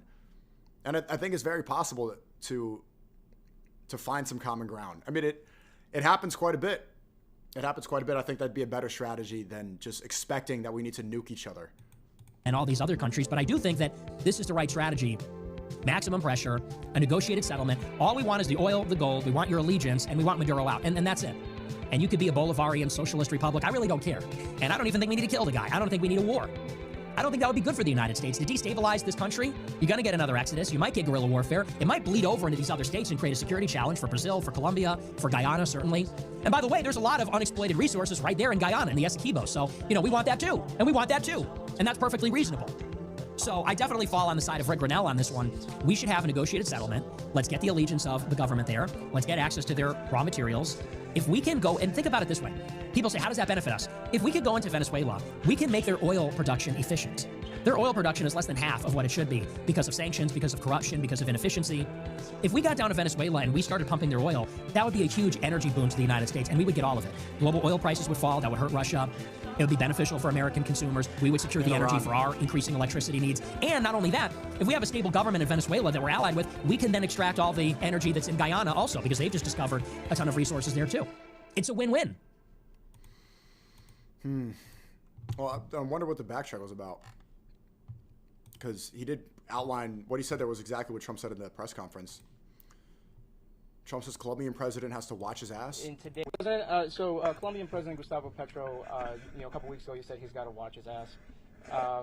In today, he said he's not concerned about anything happening to him in the aftermath of this operation. So, just what your message is about that. Well, he has cocaine mills. He has factories where he makes cocaine. And yeah, I think I stick by my first statement. He's making cocaine. I think death is needed, as cruel as it sounds, to further a point or understanding. Death is needed? Well, death is inevitable. It's not that it's needed. It happens, and it will happen. It doesn't mean that we need to play God and speed it up and end the world. It's all ego. That's a stupid take. Yeah, just because death is necessary doesn't mean that we need to expedite the process because of money, because of power, because of greed. That's what war is literally always about. To the United States, so he does have to watch his ass. Soft take? Then go to war. Then go to, like, people are saying you're soft. Go to war then, pussy. Like, why are you in this chat right now? Nah, but I'm not inciting violence, but sign up for the military then. Go register and station yourself in Venezuela. Have a good time. But to everybody else who enlisted to get a free Dodge Charger, man, I'm praying for you. $50 from, I can't pronounce this name. Someone reads this real quick. Tazazam. Thank you so much. Maybe an H-1B Canadian right here. It's a Canadian 50. I appreciate it. Anyone happy about this is either Mossad or controlled opposition. The left, not the liberal shit, has more balls than any right-winger. The left has been anti-war and actually physically protested BlackRock while your right-wing buddies are cheering. Man, that was really shocking today. Seeing, I had the same exact take as AOC. And I have been studying the left a lot more. We do align on some issues. It seems like most of the separation is just culture war stuff, social issues now. And that stuff is so minuscule that it's almost not even worth discussing. And I think a lot of the people on the left as well realize that. Mamdani, in his inauguration speech 2 days ago in New York City, I went there, he said nothing about trans people. And a lot of the campaign speeches he did because he knew that it would galvanize and it would make his movement a populist movement. He said nothing about trans people. Even Hassan Piker, have you noticed that he's dialed back the trans talk almost completely? Because we've got to the point, it was the slop on every platform for so many years. We have like trans fatigue now. It's such a non-issue. The amount of people, the percentage of those people. Klav said it best. Yeah, if you want to be trans, I'll just mog you to death. That's the mindset you should approach with that. Okay, if you want to cut your dick off, like, am I going to stop you? Yeah, that's not a good idea, but you clearly don't want to listen to me. You clearly don't want to change. And it is bad that it's being encouraged with children, but overall, when you look at the list of issues and what's going on worldwide, this is nothing, and we waste too much time talking about it. There was one, yes, there's something I saw from Hassan. I think I put it in Discord. There's a video of his, but no, I'll find his, I think it's a tweet from him. Yeah, here it is. Hassan Piker said, and he said something somewhat positive yesterday, maybe a little passive aggressive, but Hassan said, I've spent the last decade talking about the separation of Zionism and Judaism, and while conceptually it is true, these sorts of images make a much stronger argument against said separation. Then people wonder why anti-Semitism grows. This is a big part of the reason why. Right here, Hassan Piker, and Twitch won't punish him for that. It's too late now. Right here, he's blaming Judaism for anti-Semitism. And for so many years, it's the Nazis, it's the It's the far right. It's the right wing. He's never had this take before. And he's right. No matter what you say, I know a lot of you disagree with him. This tweet is 100% true. Look at the synagogue in Miami welcoming like a hero. And then imagine how stupid so many. I mean, I've had this talking point. Whenever I see the Torah Jews, the Orthodox Jews who say Free Palestine, they have the posters everywhere. I always talk to them. I platform them. I make sure that they can be heard. I like those guys. Imagine how they feel when they see this synagogue packed to the brim like an Erica Kirk concert. Everybody doing a standing ovation for Benjamin Netanyahu, a war criminal, in Miami.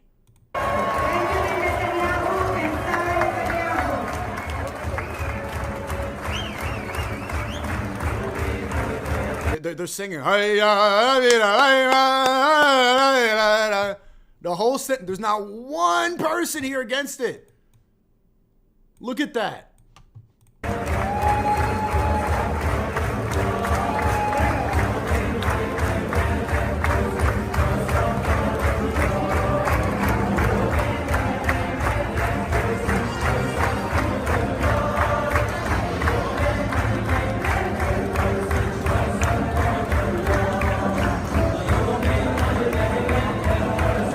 This is a place of worship. The rabbis here, people need to, of course, hold them accountable, make sure that because this does not belong in a place of worship.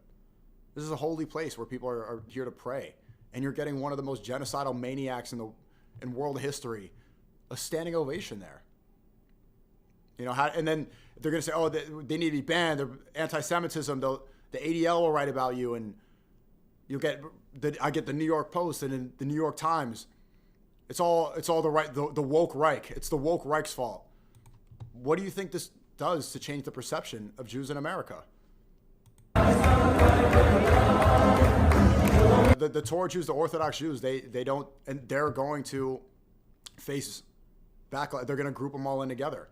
And it does not help that narrative that there's a separation between Zionism and Judaism at all. You know who else was there? One of the PBD guys was there. I think Adam Sosnick, that guy, I saw a video. He was in this synagogue filming, recording Netanyahu. Smiling, extremely happy, taking selfies. So I'm surprised. I was surprised to see him have this take. But there are a few things that the left wing is correct, that they're correct about. And then even talking about this, people will call you a libtard.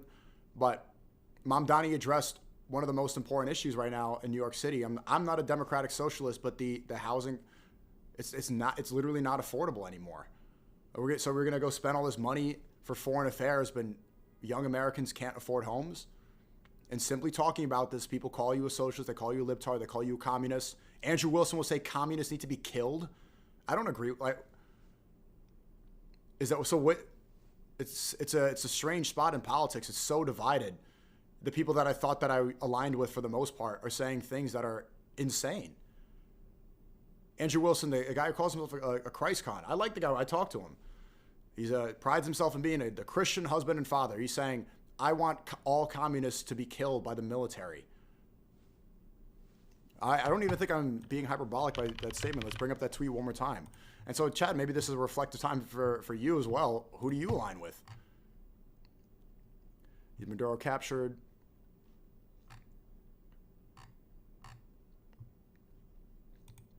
Look, communists gotta die. That's that. Insane.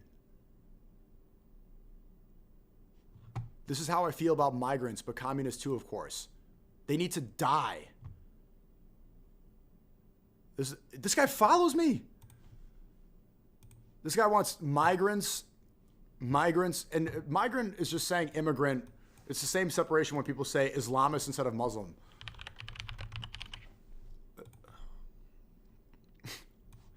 The definition of migrant is a person who moves from one place to another, especially in order to find work or better living conditions.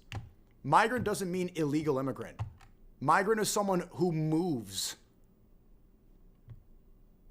Mask off. So, and you're going to tell me that you're going to call me a libtard if I'm like, actually, no, I don't agree with people who says communists need to die and migrants need to die. by the military killing communists. The fuck are we doing?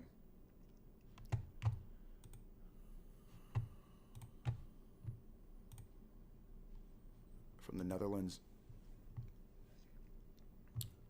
Saying grifter? Is it, yeah, if you're going to call me a grifter because I'm not supportive of murdering people who move and murdering people you disagree with ideologically, then you can call me that. Do you think that I'm going to try to defend?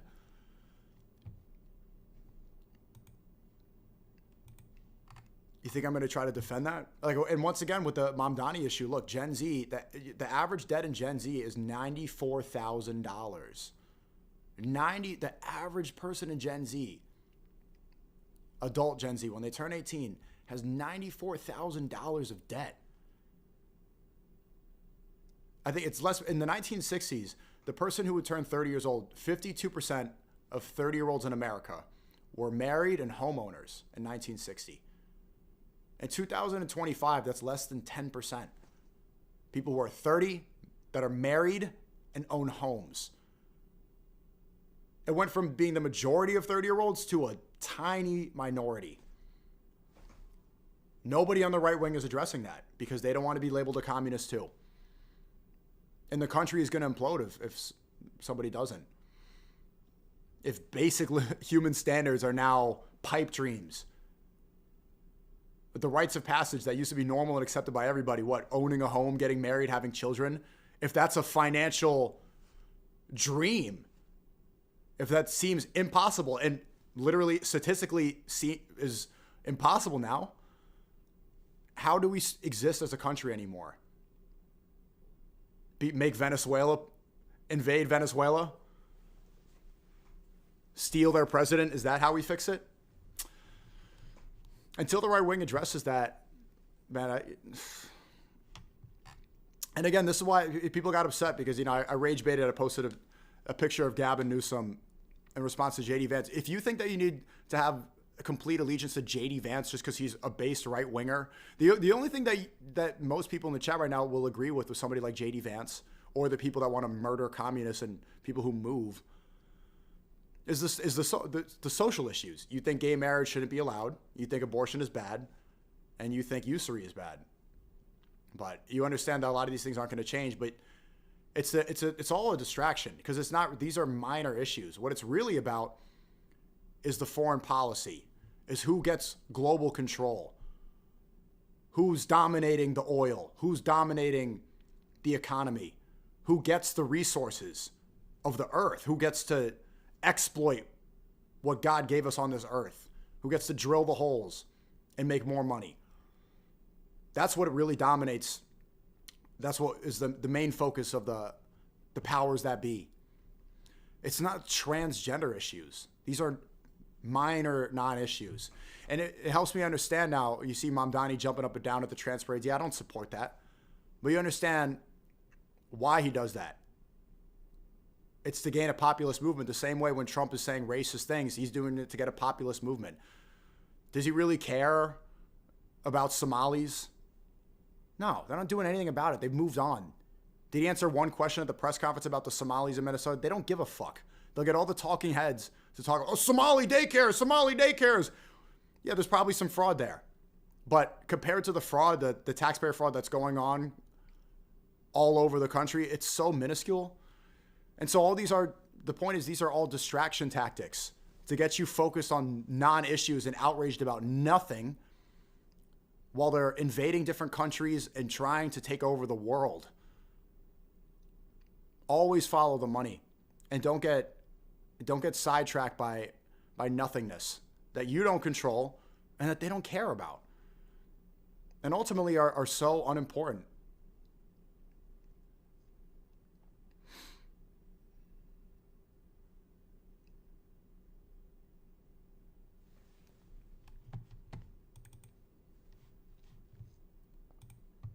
Do you guys agree or disagree? I want to see a consensus from the chat right now. Agree or disagree?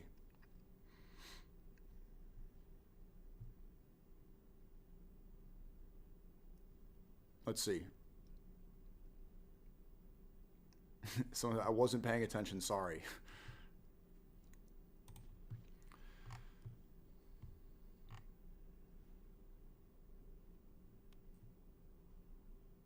I'm just sick. America is one of the most disgusting countries in all of human history. Oh, you live here. You know, actually she said, well, move there then, Busta. To Venezuela? Well, I mean, I don't know if you saw the press conference, but Venezuela is America now. Venezuela is America now, so.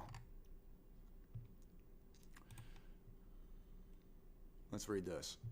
Venezuela currently has 303 billion barrels of crude oil reserves, which Trump says the U.S. now controls. Oil prices are trading at $57 a barrel, making Venezuela's total reserves worth $17.3 trillion. And they were just sitting on that. Venezuelans, why were you trapping cocaine instead of using the oil? Why were you spending all the time eating arepas? Or eating arepas and then doing cocaine instead of using your oil? It was right beneath your feet. Even if the U.S. sells all this oil for half of the market rate, that's still $8.7 trillion. In other words, in 12 hours, the U.S. has gained control of oil reserves worth more than the entire GDP of all countries in the world, aside from the U.S. and China. What? The U.S. aside from the U.S.? Okay, that was stupid. That's 4 times larger than the GDP of Japan. People do not realize how much the world has changed. Oil markets will react to this news for the first time on Sunday at 6 p.m. Eastern. Oh, wait, what day is it? Today's Saturday? Should I buy a stock?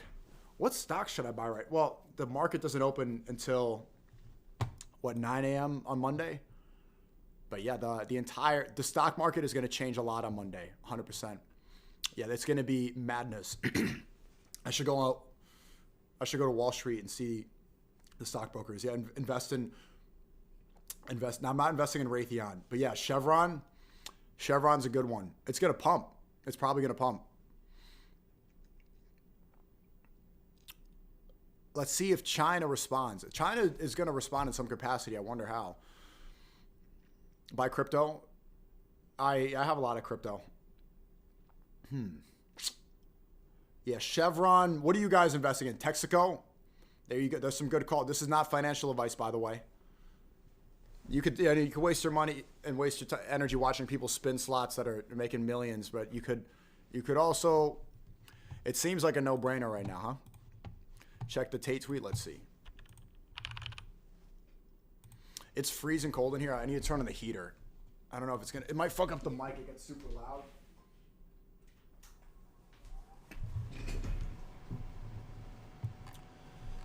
Can't wait to give these Venezuelan oil profits to Somali daycare owners.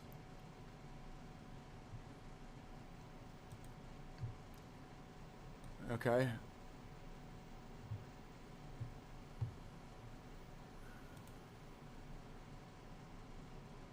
He's trolling. Yeah, he's trolling, but it's still. I mean, there's truth in jokes.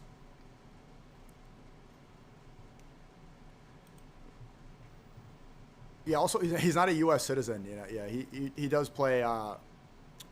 Does England and America?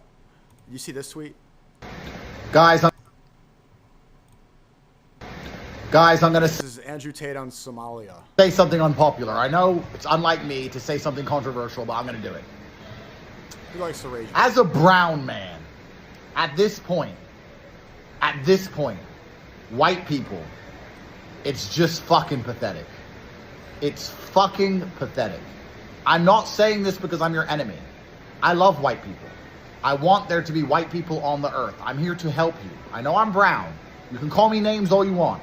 I'm here to encourage you, and I'm encouraging you by attempting to anger you. It's fucking pathetic. You don't defend your nations. You're constantly simping for women. All you do is cry your eyes out if anyone says anything misogynistic or racist. You're being replaced. When you see a total fucking whore get married, it's to a white guy who forgives her past. Your wives tell you what to do. You're all run by your wives. Actually, I'm a base dad. A real man's home with his family every day. A real man does the barbecue. Your wife's a whore. Your daughter's a whore. It's fucking ridiculous. You've given up your nations. Fraud Chad from Somalia, who can't even read and write, steals all your money. And when the IRS paperwork comes, guess what? You're still going to fill it in. You're such a bitch. You white people are such pussies that when the IRS sends you paperwork, you're still going to fill it in. You're not even going to risk going to jail. Oh, I don't want to get in trouble. Well, maybe if everyone else doesn't pay, but me, you know what? You know what, Betty? Let's just pay this one more time. Fucking pathetic. It's fucking pathetic. You don't have kids? You don't have kids because you listen to women. Only white people listen to women. Brown people say, give me a kid. I don't want a kid. Next. Or give me a kid. Okay, here's a kid. Why did you go get her pregnant too? To have more kids, dummy. You white people are like, I can't get... Feminism has affected a lot of countries. I was listening to Myron stream. He was talking about a Colombia trip. Feminism has definitely affected Latin America, and it's globalizing 100%. I mean, Asia, that's not true. Other people pregnant because my wife will get mad. Was your wife going to beat you up? Who cares if she gets mad? She has no hands. What's she going to do? She's going to beat you up. White people, wake up. Wake up. Hello. Hi. I said this on Twitter a year ago and all the white people attacked me. You're brown. The world's brown. The world's brown because you people don't fuck. And you're scared of girls. Bro. From now on, Somalia is called Fraud Chad Land. I'm an accelerationist. I'm on the side of the fraud Chads. If you're going to give your money away to people with a 65 IQ, guess what? You deserve extinction.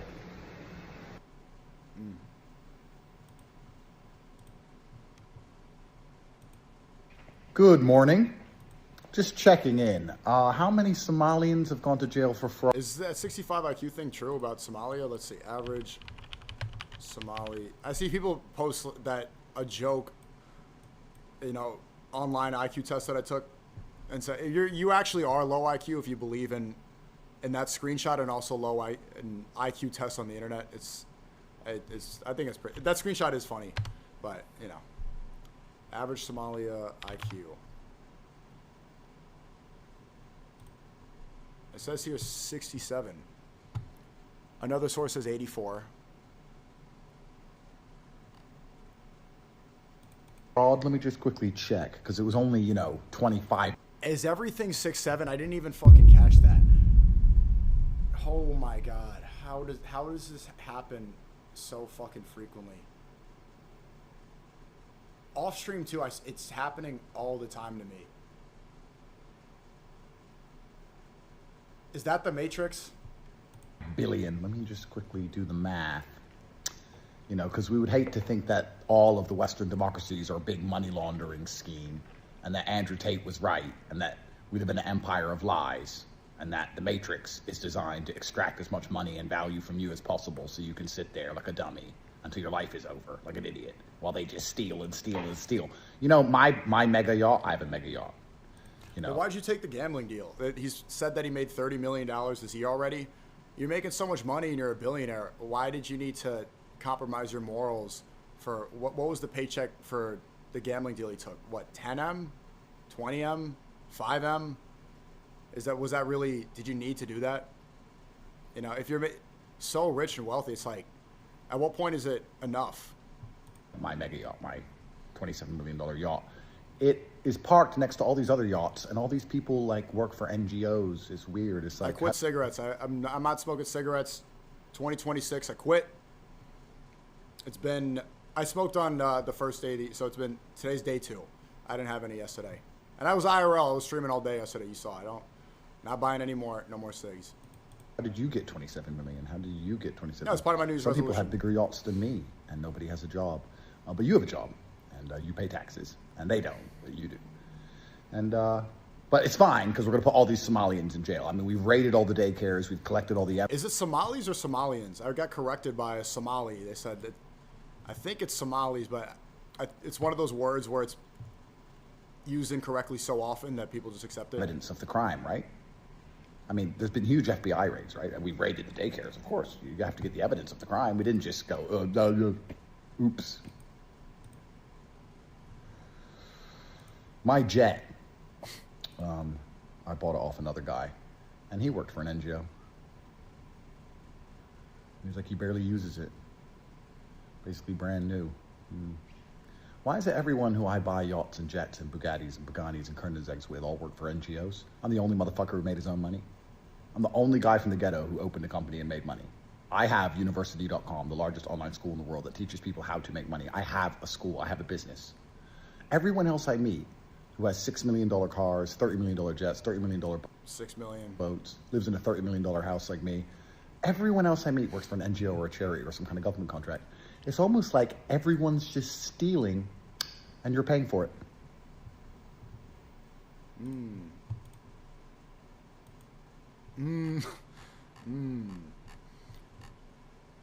Who else had any takes? Let's see what Dave Smith said. Yeah, Thomas Massie is got to be my favorite politician in DC right now. I haven't heard anything that I disagree with him on yet. Dave Smith says, well, that was the quickest regime change I've ever seen or remember reading about. Yeah, that was cut and dry. I have to admit, I'm surprised and frankly impressed that they got Maduro so quickly. A couple things that I think are important to remember here.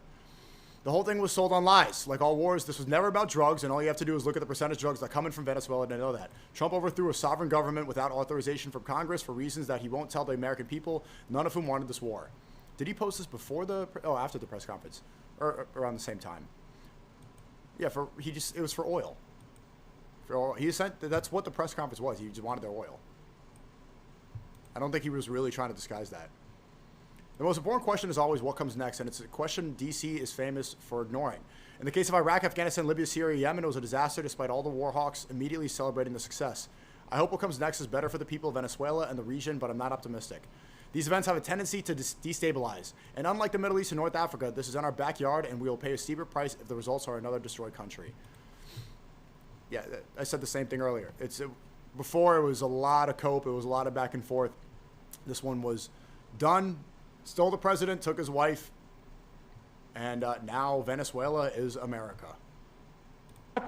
Maduro challenged Elon to a fight in 24. Elon said, how did that work out for him? He's got the American flag. It's funny because that guy, Ancestralville, a lot of right-wingers, that right-winger just said he wants migrants and communists to be killed. Elon Musk is an immigrant from Africa. So by that logic, he wants, I told you, I literally predicted this too. They always throw up the set. They always throw up the set. This is a good tweet right here. It's literally like after you spin an op block, you throw up the set and show them and you take a picture for the gram in front of the bloody kitchen wall. Get back! That's what this is. There's no difference between gangsters and governments. Literally nothing. Besides size. Hold on, let me see. I want to see that him challenging to a fight. Let's see. Elon's probably going crazy on Twitter right now. And my grandfather. My grandfather's an American from Minnesota. His origin story changes quite a bit. Like, there's sometimes he says that he grew up Jewish. That he grew up in a Jewish neighborhood. I was named after my American great-grandfather who was born in Illinois. My grandfather was born in Minnesota.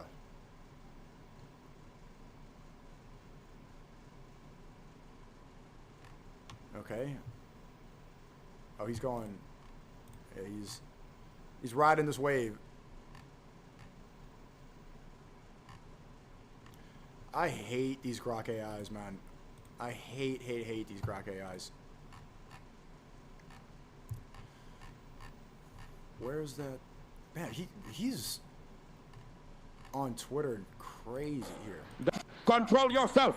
That will lead you to failure. Just like this right wing led all American politicians to failure. In the motors, whoever messes with me dries up. He didn't say Elon Musk there. Why is he reposting? Did he say Elon Musk? Whoever messes with me dries up. Whoever messes with Venezuela dries up in the motors. This is fake. Is there going to be a community note? Is anyone going to call this out? Venezuela dries up in the motors. In the models. This is, oh my God, bro. What are we doing as a country? Elon, bro. Man, the champion of free speech. Man, Elon, you did so well bringing free speech on X. This is brutal.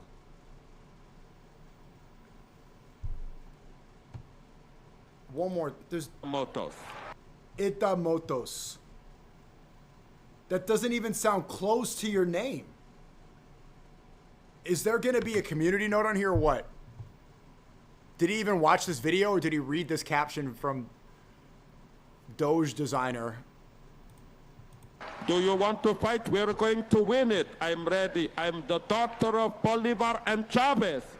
I am not afraid of you at all. Oh, it's dubbed. It's dubbed. It's dubbed. Oh, let's see what it's dubbed. But even if he's happens then, and everywhere, as we say in Caracas, in the neighborhoods, if you want to, I want to in Los Maus. From where? Why did they dub it like this? Why would they dub it with a guy with an accent and then also the captions aren't matching what he's saying? In the neighborhoods, if you... Was this dubbed for Nigerians? Like, okay, maybe so... I don't know. At this point, it could be AI. Like, it's so... Anyway. Wait, it's like they dubbed it in Indian English.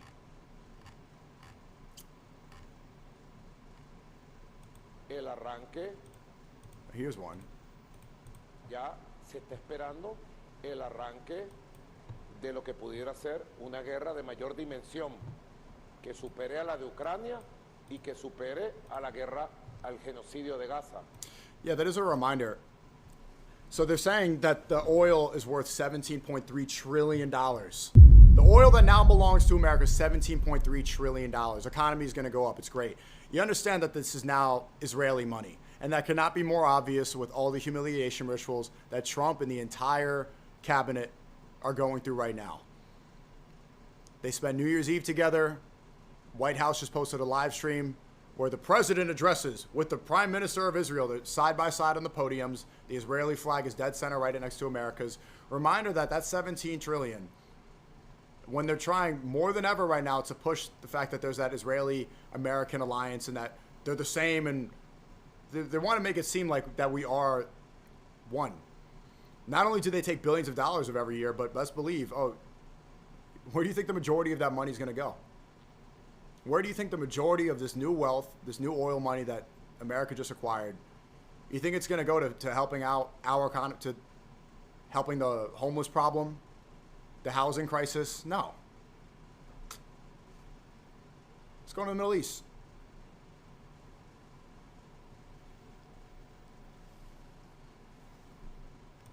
Porque estamos hablando de potentes unidades militares de el Líbano, de Yemen, de Irak, de Irán, entre otras. Así que Netanyahu está buscando incendiar todo el Medio Oriente con una guerra que uno sabe cómo puede empezar, pero uno sabe las derivaciones y el impacto que va a tener en medio de una economía estadounidense y occidental en recesión, en medio de una crisis económica de lo que fueron los factores principales de la economía mundial durante décadas. Esa es la verdad. Por eso tenemos que defender la independencia de Venezuela, la paz de Venezuela, nuestro proyecto nacionalista, bolivariano, propio. Por eso tenemos que defender que Venezuela no caiga en las manos del sionismo. This is starting to make a lot more sense, isn't it? You get it now? Every time, right? When there's a major event like this, just connect the dots. It's just, it doesn't fail. El sionismo le quiere poner las manos a Venezuela. Y tiene... Bro saying W. Maduro, look at the home celebrating. Yeah, that's separate. What he's saying here is true. Did he mess up the economy? I'm not an expert on Venezuelan economics. Didn't seem like he was doing a great job. But what he said here is absolutely true.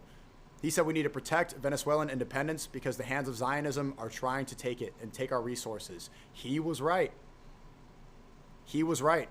We're at the point now where everything America does, domestically and foreign, all of it, it's intrinsically tied to Israel. That's a fact. He was right.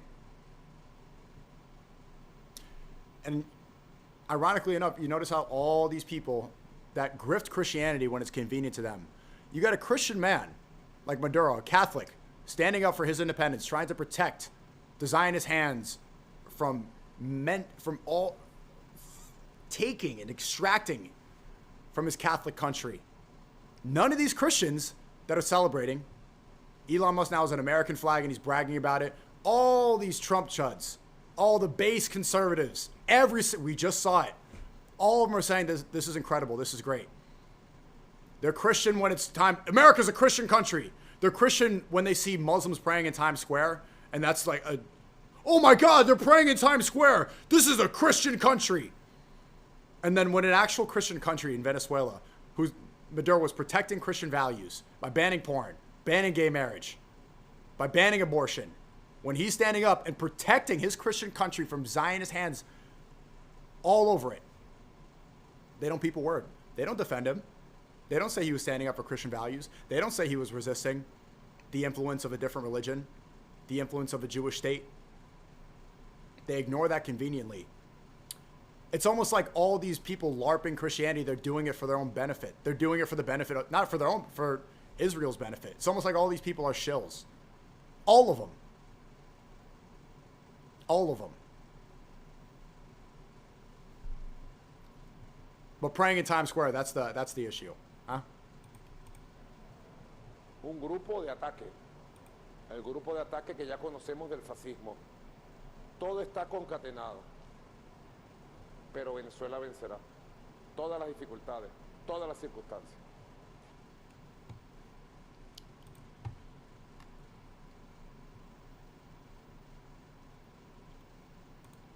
Pete Buttigieg. It's an old and obvious pattern. An unpopular president, failing on the economy and losing his grip on power at home, decides to launch a war for regime change abroad. The American people don't want to run a foreign country while their leaders fail to improve life in this one. He's right. These left-wingers are completely right. Will Sheely says, I'm glad you're back on YouTube. Keep standing up for the truth. Thanks, man. Thank you for the super chat.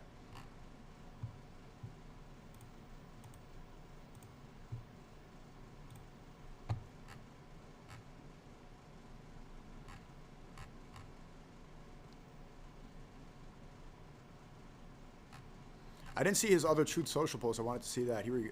Oh, this guy was the jeweler was arrested. They won't let me out. They won't let me out. That is a nose on him, huh? His nose got to the jail 30 minutes before he got there. He went to the police station. His nose was on time and the rest of him was late. That is incredible. They won't let me out. No. They won't let me out. They won't let me out. Trax is like, yeah, bitch ass nigga. They won't let me out. Locked up.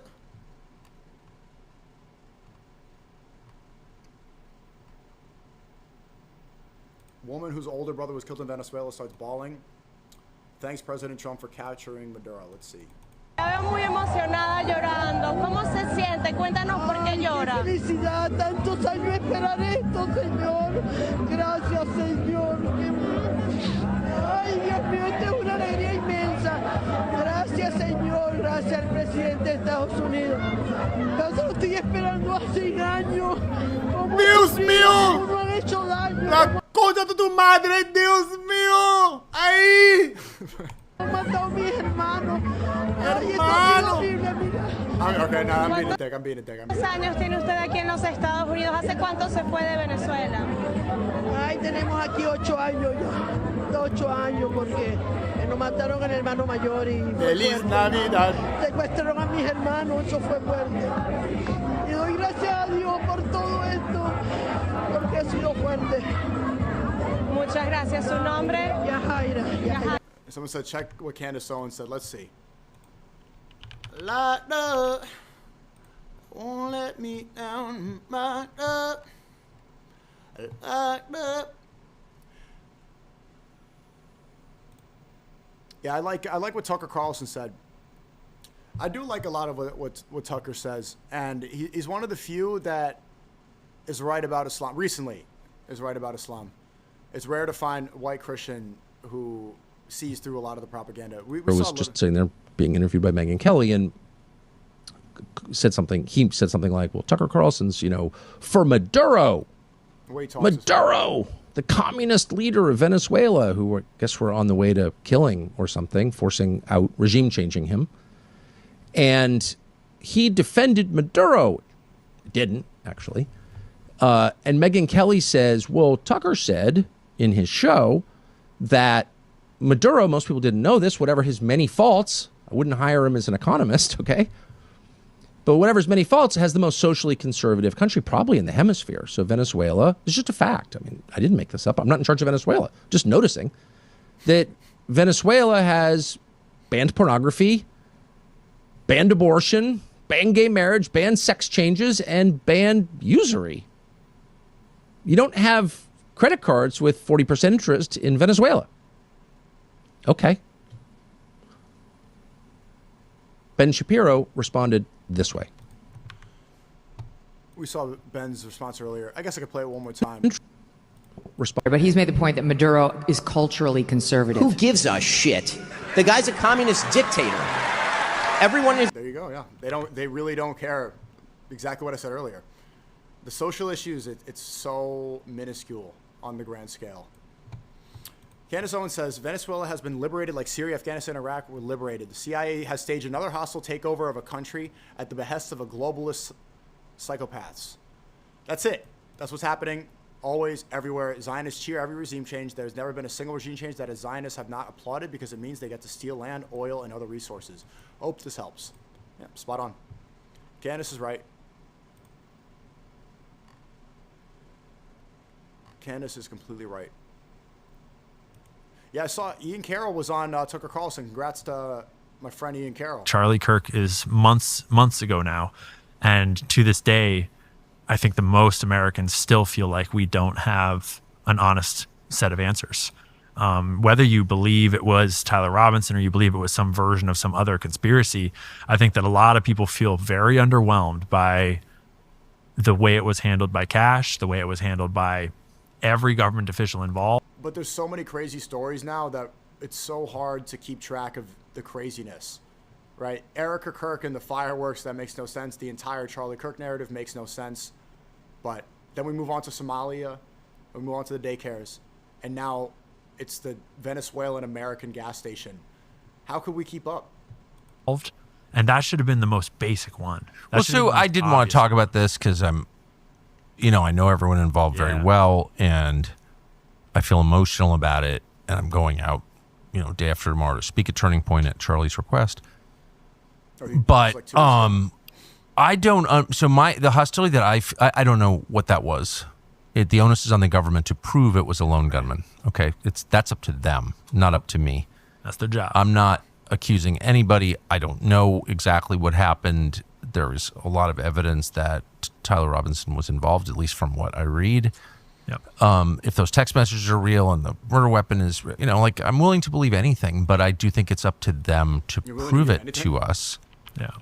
Here's what I don't understand. There's been an enormous amount of rage, different people with different views getting mad at each other. There's been almost no pressure on federal law enforcement to cough up the freaking facts and to tell a story that makes sense. Just in this, You have Kirk fatigue. Yeah, me too. It's just the AI stuff. Really, it's so insane. But yeah, it's.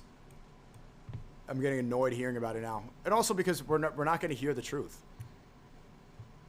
We're not going to hear about it. We're going to see Kash Patel say "See you in Valhalla," but that investigation made no sense, and we're not going to get answers. So might as well move on.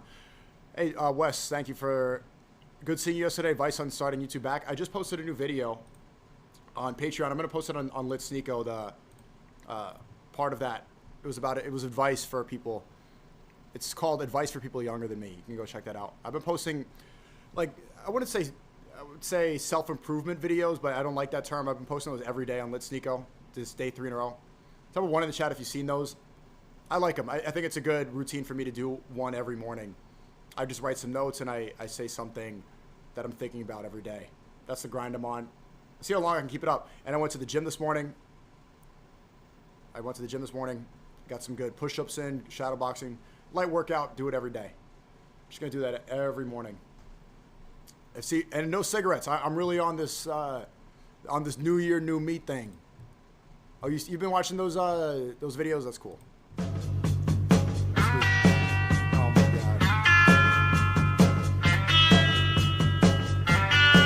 Is dystopian that they make these edits because a lot of innocent people died, right? They're turning it into a meme and they're trying to Hollywoodify it, but this is like real lives were taken. Notice that none of the Venezuelans celebrating actually live in Venezuela. Yeah, is that true? Wait, so the celebration videos, that is 100% true. Where are we watching these celebration videos from? I did show that bullshit one earlier from Inevitable West, that page. But I want to see actual Venezuelans.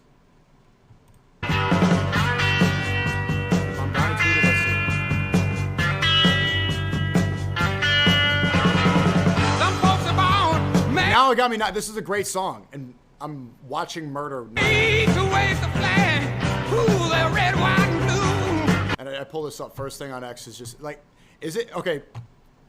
Put me in the chat if it's really obvious what Elon Musk is doing. It just seems, I can't believe people buy this stuff. I am a citizen of the United States, and I openly have that passport. No matter what happens, I'll fight and die for America. Yeah.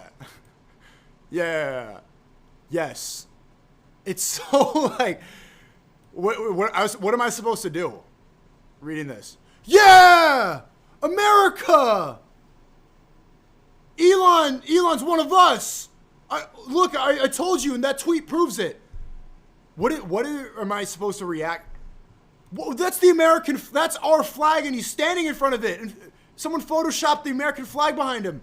The African guy is but he's American. It's goofy, bro. And when the band plays "Hail to the Chief," ooh, they point the cannon at you. No, it ain't me. Elon strikes me as the guy. I imagine imagine all the billionaires are getting ready to go to Epstein Island to fuck some kids. I'm joking, by the way. Don't clip it. It's like they're all ready to go. Peter is packing his bags. All right, I heard they got some fresh ones. They got some 9-year-olds. And Elon Musk is like, me too. He's jumping up and down. They're like, we'll meet you there. We'll meet you there. He's like, no, there's not enough space on the jet. I don't know if you can. Okay, I'll jet there.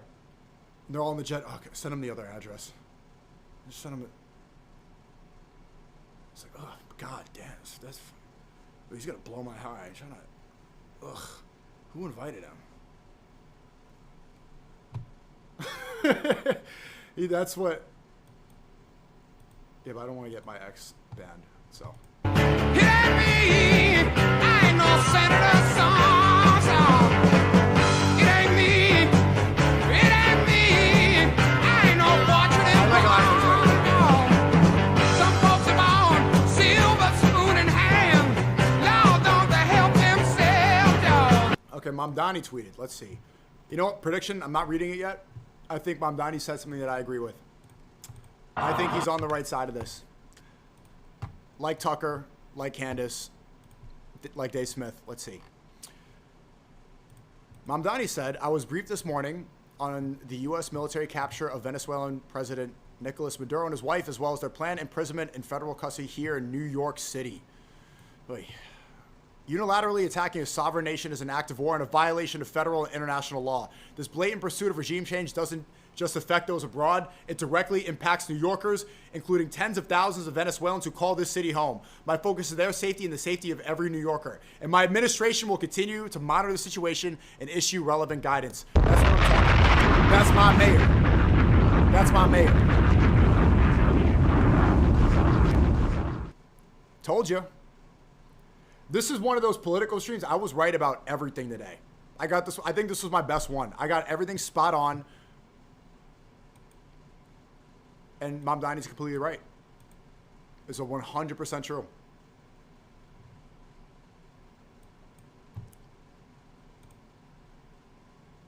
%100% true. Last one, was that it? All right. I'm going to end the stream there. Not all the streams are going to be political, but this was a very important stream. And I hope you enjoyed the coverage from today. If you missed it, you could watch the VOD or watch some of the clips. We're going to post them around. Now, there's but yeah, I'm about to go get some vlogging done and work on stuff from my main channel. My main channel is SNEAKO. My second channel is this one here. This is where I post my daily type vlogs. And I stream, and you can see the clips on several channels on Accumulated Thoughts Band. We're still working on the clips channels and also on the Lit SNEAKO channel, which you have seen. Hope you enjoy the stream. Maybe I'll be live again later today. It won't always be political, but I've been trying to improve my streams like this, get more research done. I spent several hours researching and preparing for this stream today, and I hope it showed. I've been working on, for the past several months, I've been working on my commentary skills a bit, well, a lot, trying to improve this. And I think it was good coverage today. It was good reception from the chat. I hope you like the cross-stream chat. I was able to fix it, trying a lot of new things. We're moving platforms. I've been kicked out of 109 platforms. We're over here on Kick, but also we're back on YouTube, man. We're back on YouTube. So big shout out to everybody in the chat today. I really appreciate you stopping by. Stay tuned. Follow me on SNEAKO, and my alt Twitter is altsneako. There's a fake SNEAKO on Instagram that's new. Maybe somebody could mod or pin that in the chat at fake SNEAKO on Instagram. That's a fake SNEAKO. And Discord, Love Speech, you already know the drill. Long of Love Speech. See you guys in a little bit.